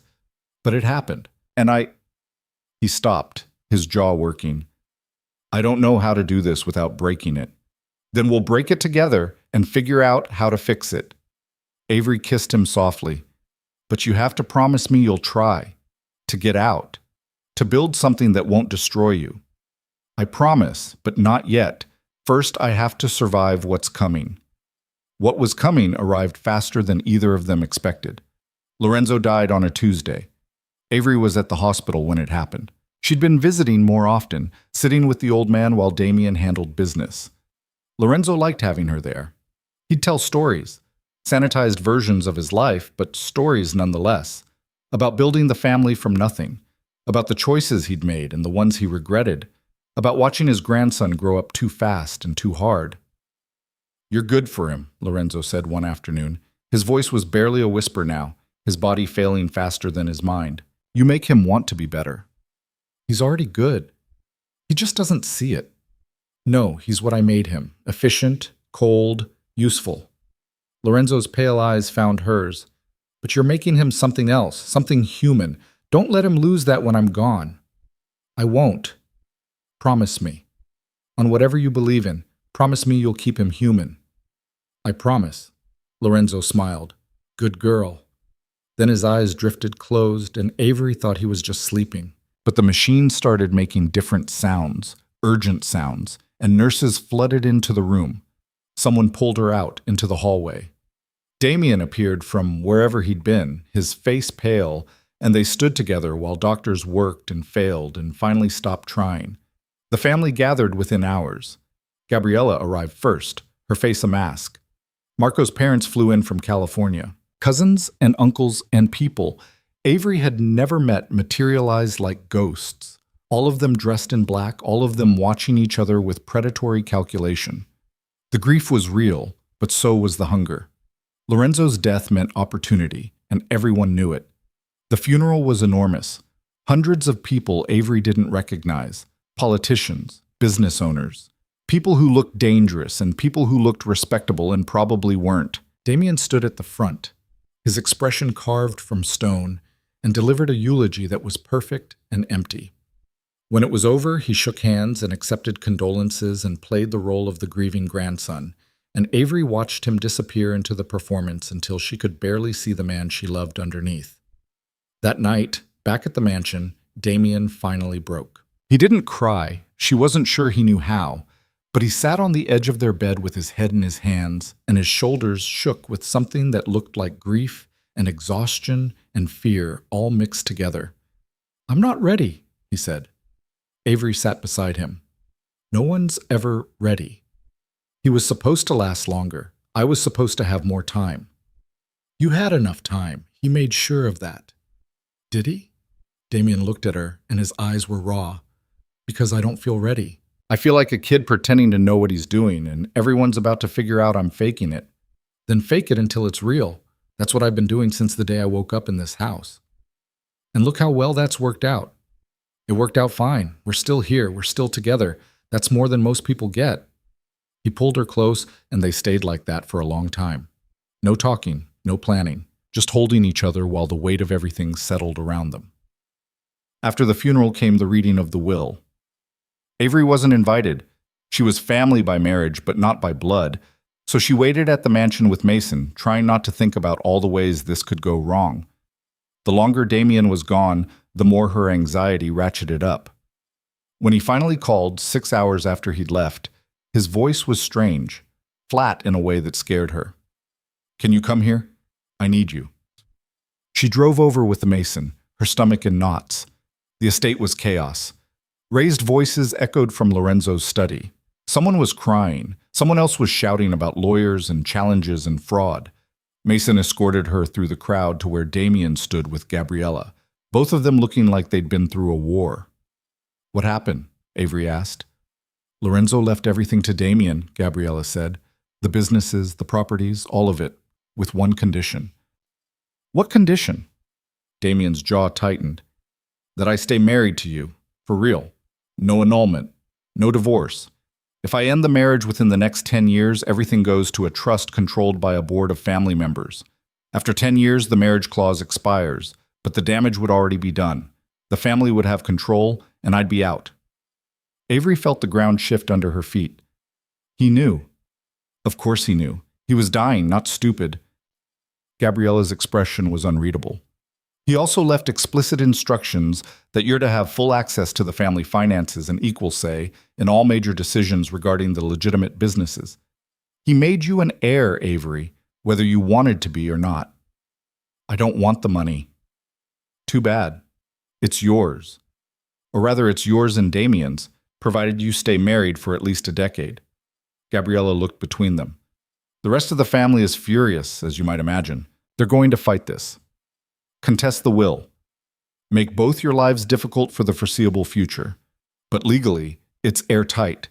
Lorenzo spent the last 6 months of his life making sure of that."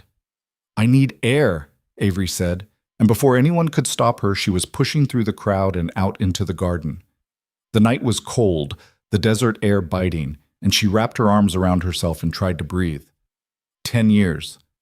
Lorenzo had locked them together for 10 years. Part of her wanted to scream at the manipulation of it, but another part, the part that had fallen in love with Damien somewhere between the contracts and the chaos, felt something else. Relief, maybe. Or permission. Lorenzo had given them a reason to stop pretending this was temporary. Damien found her 20 minutes later. He didn't say anything, just stood beside her, and they stared at the lights of Vegas in the distance. "I'm sorry," he said finally. "For what?" "For all of it. For the contract. For dragging you into this family. For—" He stopped. "For the fact that even my grandfather's love came with strings attached. Maybe he was trying to protect you, protect us, by forcing us to stay together? We were going to stay together anyway." Avery turned to face him. "Weren't we?" Damien's expression cracked. "I don't know how to answer that without sounding like I'm only saying it because of the will." "Then answer it like the will doesn't exist. If Lorenzo had left everything to you with no conditions, would you still want me to stay?" "Yes." No hesitation, no calculation, just truth. "Yes. I'd want you to stay. I'd beg you to stay if I thought it would work. But I can't promise you safety. I can't promise you peace. All I can promise is that I'll try to be better than what I came from, and that I'll love you while I'm trying. That's enough." She reached for him and he pulled her close, his arms tight around her. "But you still have to get out. You promised." "I know. I'm holding you to that." "I know." The next few months were brutal. The family fractured along predictable lines. Some of Lorenzo's generation retired, content to collect their share and fade into obscurity. The younger generation split between those who supported Damien and those who wanted him gone. Gabriella became an unexpected ally, using her influence to smooth over conflicts and shut down the worst of the rebellion. But there were still threats, still people who thought violence was the answer to their problems. Still nights when Damien came home looking haunted and wouldn't talk about what he'd had to do to maintain control. "I'm losing you," Avery said one night.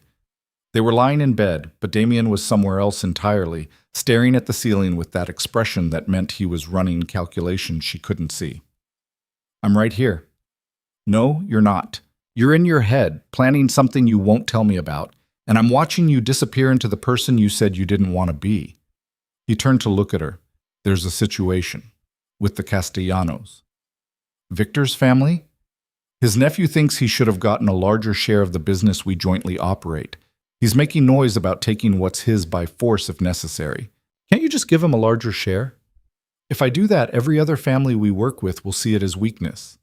They'll all start demanding more. I have to draw a line." "What kind of line?" Damien's jaw tightened. "The kind that might get ugly." "No." Avery sat up. "No. You promised me you were getting out, not deeper in." "I am getting out, but I have to stabilize things first. If I walk away while everything's in chaos, people will die. Good people. People who are loyal to me. And if you stay? What then?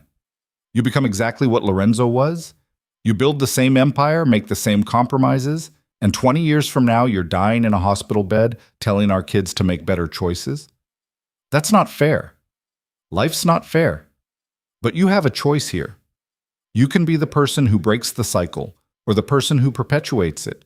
You don't get to do both." They fought about it for weeks. Careful, controlled fights, where neither of them raised their voices, but the words cut deep anyway. Damien insisted he needed to secure his position first. Avery insisted that there would always be one more crisis, one more threat, one more reason to delay. They were at an impasse, and both of them knew it. Then someone took a shot at Damien. It happened outside a business meeting in downtown Vegas. One moment, Damien was walking to his car. The next, Mason was tackling him to the ground, while bullets shattered the windows behind them. Avery got the call while she was at her new teaching job, and by the time she made it to the hospital, Damien was already being treated. "I'm fine," he said when she burst into the examination room. He had a gash on his forehead from where he'd hit the pavement, but otherwise looked intact. "The bullets didn't even come close. Mason moved faster." "You're not fine. Someone just tried to kill you." Avery's hands were shaking so badly she had to clasp them together. "This is what I was afraid of. This is exactly what I know." Damien pulled her into his arms, even though the doctor was trying to check his vitals. "I know. And you're right. It's time to get out." "You mean that?" "I mean it. I'm done. Whatever it takes, whatever it costs, I'm out." Just like that? Just like that, because losing you, really losing you, not just fighting with you, that's not something I can survive. It took another year to make it happen. A year of negotiations and deals and careful maneuvering. Damien sold off the questionable parts of the business to people who could handle them, kept the legitimate operations, and created enough distance between himself and the family's criminal enterprises that the FBI finally stopped making inquiries. It wasn't clean, it wasn't perfect. There were still connections, still obligations, still ties to people who operated in the shadows. But it was enough. Enough that Damien could sleep at night. Enough that Avery stopped checking the news every morning to see if his name had appeared in an arrest warrant or an obituary. The family pushed back. Hard. There were threats, attempts at blackmail. One memorable Thanksgiving dinner where Damien's uncle threw a glass of wine at his head and accused him of destroying everything Lorenzo had built. But Gabriella stood firm, and the older generation backed her, and eventually the opposition crumbled. By the time Damien's second anniversary of running the family business came around, the transformation was mostly complete. The Vescaris were legitimate, boring, respectable in a way that would have made Lorenzo either proud or furious, depending on his mood. "How does it feel?" Avery asked one night. They were in their bedroom, actually theirs now, not his with her visiting. They'd renovated the mansion, made it feel less like a museum and more like a home. Pictures on the walls, books everywhere, evidence of life instead of just wealth. "Weird, quiet. I keep waiting for something to blow up." "Nothing's going to blow up. Something always blows up. Not this time." She kissed him. "We survived. Both of us. Against all odds and common sense, we actually survived. You make it sound like it's over. Isn't it?" Damien pulled her closer. "I don't think it's ever really over, but maybe that's okay. Maybe survival is just choosing to stay when leaving would be easier." Very philosophical. "I'm a changed man." "You're really not." "I'm trying to be a changed man." "That's better." They got married again 18 months later. Not the drunk Vegas chapel version. Not the version with contracts and lawyers and expiration dates. A real wedding, small, intimate. Just family and friends in a garden that didn't belong to Lorenzo's estate. Gabriella cried, which shocked everyone. Avery wore a simple dress that cost less than the shoes she'd worn to her first family dinner, and Damien wore a suit that wasn't meant to intimidate anyone. "I can't believe we're doing this again," Avery said as they stood under an arch covered in flowers. "Third time's the charm. We've only done it twice. I'm counting the legal ceremony after the drunk one. So technically, this is number 3. That's not how math works." The officiant cleared his throat. "If you two are done?" They spoke their vows, real ones this time, written by them, full of promises they intended to keep. To love each other even when it was hard. To choose each other every day. To build something worth staying for. When the officiant pronounced them married, Damien kissed her like it was the first time and the last time all at once. "Still worth it?" he murmured against her lips. "Ask me in 50 years. "I will." Life settled into something resembling normal after that. Avery went back to teaching full-time, but at a private school where the budget wasn't held together with wishes and hope. Damien ran his businesses from home more often than not, trading power lunches for dinner with his wife. They fought. They made up. They figured out how to be married without the pretense and discovered it was harder and better than either of them expected. "I want kids," Avery said one night, out of nowhere. Damien looked up from his laptop. "What?" "Kids. Children. Small humans. I want them." "When did you decide this?" "About 3 months ago. But I wasn't sure how you'd react." "Why wouldn't I—" He stopped. "You thought I'd say no. You're not exactly the paternal type. I'm not exactly a lot of things. Didn't stop me from becoming them." He closed his laptop.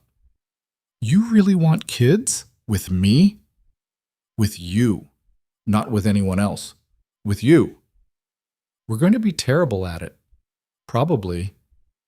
"I don't know the first thing about being a father. Neither did yours, probably, but you'll figure it out. We're going to fail. We're good at failing. We've had practice."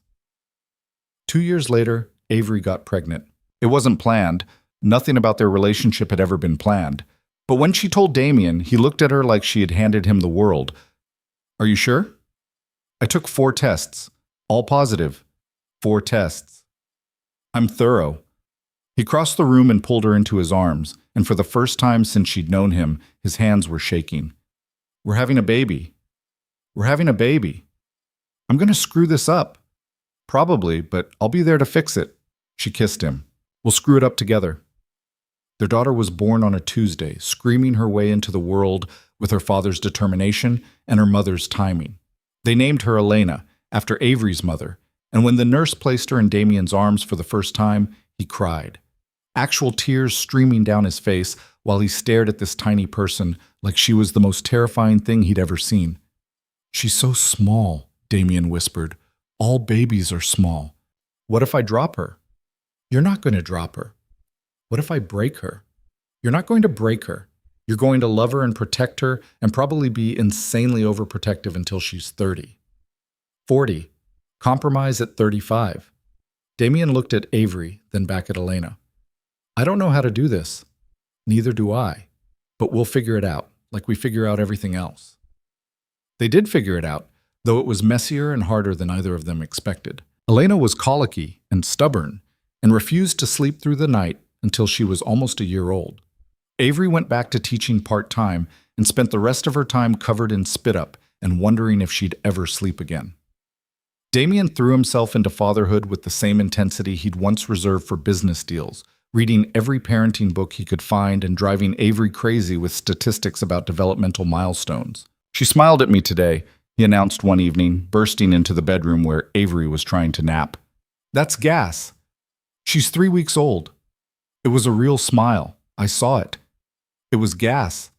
It was a smile, and she was smiling at me because she knows I'm her father, and she loves me.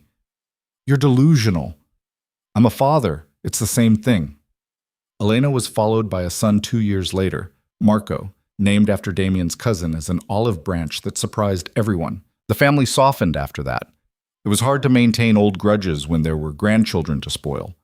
Even Marco Sr., back from exile and significantly humbled, showed up to family dinners without causing chaos. He'd met someone in Italy, he told them. A woman with 3 kids of her own. He was different now, calmer. He apologized to Avery for what he'd done, and she believed him because people could change. She and Damien were proof of that. Avery's mother died when Elena was 3. She went peacefully in her sleep, finally free from the disease that had stolen her mind piece by piece. At the funeral, Damien held Avery while she cried and didn't try to fix it or make it better. Just held her. That night he told Elena stories about the grandmother she'd barely known, and Avery realized that this messy, complicated, hard-won life was what she'd been fighting for all along. Do you ever regret it? She asked him one night. They were in bed, exhausted from a day of parenting 2 kids under 5, and Damien was half asleep. Regret what? All of it. The marriage, the choices, leaving the family business. He was quiet for so long she thought he'd fallen asleep. Then he said, I regret that night in Vegas. Her heart dropped. What? I regret that we were both so drunk we can't remember it. I regret that we don't have that story. But everything after? He rolled over to face her. No, I don't regret any of it. You're the best mistake I ever made. That's the worst compliment I've ever received. You married me 3 times. Your judgment is clearly questionable. Yours is worse. You married me first. Best decision of my life.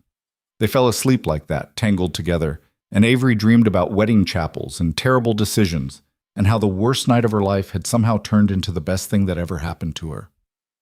Years passed. Elena grew into a fierce, brilliant girl who inherited her father's steel and her mother's heart. She was 7 when she announced she wanted to be a lawyer, not just any lawyer, but the kind who helped people who couldn't help themselves. Marco became the charming troublemaker who could talk his way out of anything, but his mischief was gentle, kind. He got that from Avery, Damien said. The ability to see the best in people even when they didn't deserve it. The mansion filled with noise and life, and the kind of chaos you couldn't buy. Birthday parties with too much cake. Halloween costumes that took weeks to make. Christmas mornings where wrapping paper covered every surface and the kids were up at 5 a.m. demanding presents. Damien's hair started going gray at the temples. Avery found laugh lines around her eyes that hadn't been there before, and she liked them. They were proof she'd lived. They built a foundation in Lorenzo's name, one that funded education and medical care for families who were drowning the way Avery once had.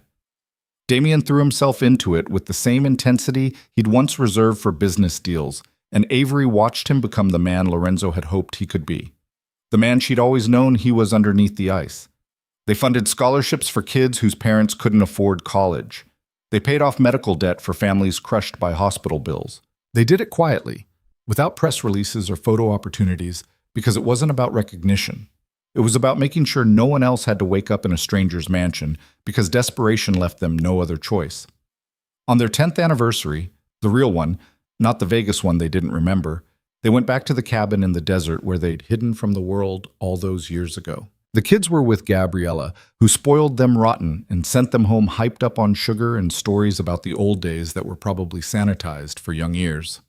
"Do you remember what you said to me here?" Avery asked. They were sitting by the fire like they had years ago, and it felt like time had folded in on itself. "I said a lot of things. You said I was important. You are important. You also said you couldn't promise me anything. I remember. You were wrong. You promised me everything that matters." She moved closer, settling against his side. "You promised to try. And you did. You're still trying. That's more than I ever expected from a drunk wedding in Vegas." Damien kissed the top of her head. "You want to know a secret?"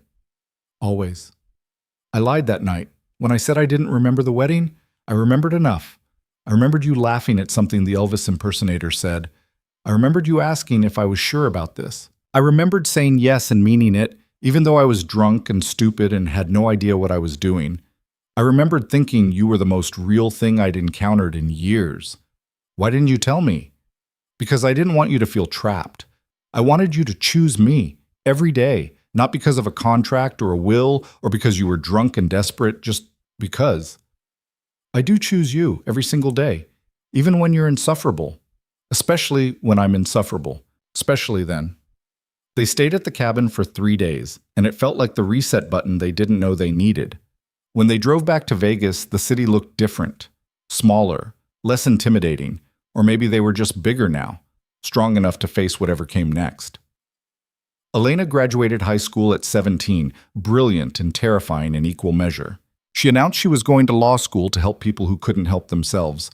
And Avery saw herself in her daughter, the same fire, the same determination to matter. She got accepted to Harvard, and Damien pretended not to cry when he dropped her off freshman year. "She's going to change the world," he said on the drive home. "She gets that from you. She gets it from both of us." Marco went into business, but he chose environmental sustainability, building something clean and new that had nothing to do with the family's past. He was 23 when he landed his first major contract, and he called Damien in tears because he couldn't believe it was real. Damien talked him through it, and later that night he told Avery it was the proudest moment of his life. Better than becoming the heir? Not even close. Watching him build something good, that's what matters. The years kept passing. Gabriella died at 89, sharp and sarcastic until the end. She went peacefully in her sleep, and at her funeral, half of Vegas showed up to pay respects. The other half stayed away out of fear or respect, or both. Damien gave the eulogy, and this time when he spoke about family and loss and love, every word was real. The family scattered after that. Some staying in Vegas, others moving away to build their own empires. The mansion got quieter. Damien and Avery found themselves alone more often than not, and discovered they liked it, liked having each other without the noise and chaos. "We did it," Avery said one evening. They were sitting on the back patio, watching the sunset paint the desert in impossible colors. They were in their 50s now, and sometimes Avery's back hurt and Damien's knees weren't what they used to be, but they were here, together, still choosing each other. "We did. It wasn't supposed to work. No, it really wasn't. But here we are. Here we are." Damien reached for her hand, and she laced her fingers through his. They fit together perfectly now, worn smooth by years of holding on. Still falling, still failing, still choosing each other. Every day. Every single day. Elena called that night. She'd just won her first major case, a class action lawsuit against a pharmaceutical company that had been price gouging insulin. Hundreds of families would get compensation. Thousands more would benefit from the policy changes she'd forced through. She was crying and laughing at the same time. And Avery cried too, because her daughter had become exactly the person she was meant to be. "You did good, kid," Damien told her. "I learned from the best," Elena said. "Both of you." After they hung up, Avery and Damien sat in the quiet of their home, surrounded by 20 years of memories. Pictures on every wall, kids' artwork still hanging in the hallway. A life built from nothing. "Do you think Lorenzo knew," Avery asked, "that it would work out like this?" "I think he hoped. That's the best any of us can do. Hope and survive." "Hope and survive," Damien agreed, "and choose love when it's easier to walk away." In the distance, Vegas glittered with promises it would never keep. The same city that had witnessed their drunken wedding in a cheap chapel. The same city that had almost destroyed them. The same city where they'd built something impossible. The ring on Avery's finger, the massive diamond she'd woken up wearing that first morning, caught the fading light. She twisted it absently, this symbol of a marriage that had started as a lie and become the most honest thing in her life. Beside it was the simple gold band from their real wedding. 2 rings, 2 marriages, 1 love. "We should renew our vows," Damien said suddenly. "We just did that 10 years ago." "I know, but I want to do it again, every 10 years. Keep reminding ourselves why we chose this." "That's ridiculous." "So was marrying a stranger in Vegas didn't stop us then." Avery laughed. "Fine, but this time I'm picking the location." "Deal." They renewed their vows 6 months later, standing in the same garden where they'd gotten married the second time. Elena and Marco were there, along with their partners. A few close friends. Gabriella's children and grandchildren, the family that remained. 20 years ago, Damien said, holding Avery's hands, "I made a terrible decision in a wedding chapel at 3 in the morning. I married a woman I didn't know because I was drunk and lost and looking for something I couldn't name. And somehow, against all logic and reason, it turned into this. Into love. Into family. Into a life worth living." 20 years ago, Avery said, her voice steady, "I woke up in a stranger's house with a ring on my finger and terror in my heart. I thought I'd made the worst mistake of my life. I was wrong. It was the best mistake, because it led me here. To you. To us. To everything that matters." They kissed, and their kids cheered, and the sun set over the desert, and for a moment everything was perfect. Not smooth, not easy, but real, present, whole. That night, lying in bed, Avery turned to Damien. "Do you ever wonder what would have happened if we'd gotten the annulment? If I'd walked away that first day?" "Every day." "Really?" "Really. And every day, I'm grateful you stayed. Even when I'm annoying, especially when you're annoying, it means you're still here, still choosing me. Always." The years continued. Elena got married at 32 to a woman who made her laugh and challenged her and loved her fiercely. Marco followed at 35, marrying his college sweetheart in a ceremony that made everyone cry. Grandchildren arrived, 3 of them in 5 years, and suddenly the quiet mansion was loud again on weekends and holidays. Damien retired at 65, handing over the legitimate businesses to trusted managers and spending his days with Avery. They traveled, they read. They sat on their patio and watched sunsets and talked about everything and nothing. Sometimes Avery would catch him looking at her with an expression she couldn't quite read. "What?" she'd ask. "Nothing. Just, I'm glad you're here. Where else would I be? I don't know. Anywhere. Everywhere. You could have been anywhere, but you're here. With me. There's nowhere else I want to be." On their 30th anniversary, Damien surprised her with a trip back to the wedding chapel. The same one where it had all started. It looked smaller than Avery remembered, dingier. The Elvis impersonator was still there, older now, but still performing. "Why are we here?" Avery asked. "Because I wanted to remember what it felt like. That night. Before everything got complicated." "Everything was already complicated." "Fair point." Damien took her hand. "But I wanted to stand here with you, sober this time, and tell you that if I had to do it all over again, the contract, the performance, the fear, the fighting, I would. Every time. Because it led me to you. You're sentimental in your old age. I'm not old. We're 70. That's not old, that's experienced. Avery laughed and pulled him close. I'd do it again too. All of it. Even the terrible parts. Especially the terrible parts. Because they made us who we are. They stood in that cheap wedding chapel surrounded by neon lights and tourists and the ghost of who they used to be and renewed their vows one more time. No officiant, no witnesses. Just two people who'd survived everything the world threw at them and come out the other side together. I love you, Damien said. I know. Still? Always. Even when I'm old and annoying? Especially then. They walked out of the chapel hand in hand into the Vegas night that sparkled with impossible dreams. The city hadn't changed, but they had. They'd become something neither of them expected. Partners, lovers, best friends, parents, grandparents. They'd become home for each other. And in the end, that was the story. Not the drunk wedding or the contract or the empire built on blood. Not the threats or the violence or the impossible odds. Just two people who made a terrible decision in a Vegas wedding chapel and somehow, against all logic and reason, turned it into a love that lasted. They lived. They fought. They forgave. They chose each other every single day, even when it was hard. Especially when it was hard. And 30 years after that first morning, when Avery woke up wearing silk and terror, she woke up wearing comfortable pajamas and peace. Damien was beside her, his hair white now, his face lined with years of laughter and worry and love. He was still checking on her, still making sure she was okay, still choosing her. Good morning, he said. Good morning. Coffee? Always. They got up together, like they had for 3 decades, and walked downstairs to start another day. Another chance to choose each other. Another opportunity to prove that sometimes the worst decisions lead to the best lives. The ring on Avery's finger caught the morning light, throwing tiny rainbows across the kitchen counter. The same ring from that first morning. The same promise, transformed by time into something real. She'd woken up married to a stranger once. Now she woke up married to the person who knew her better than anyone. The person who'd seen her at her worst and chosen to stay.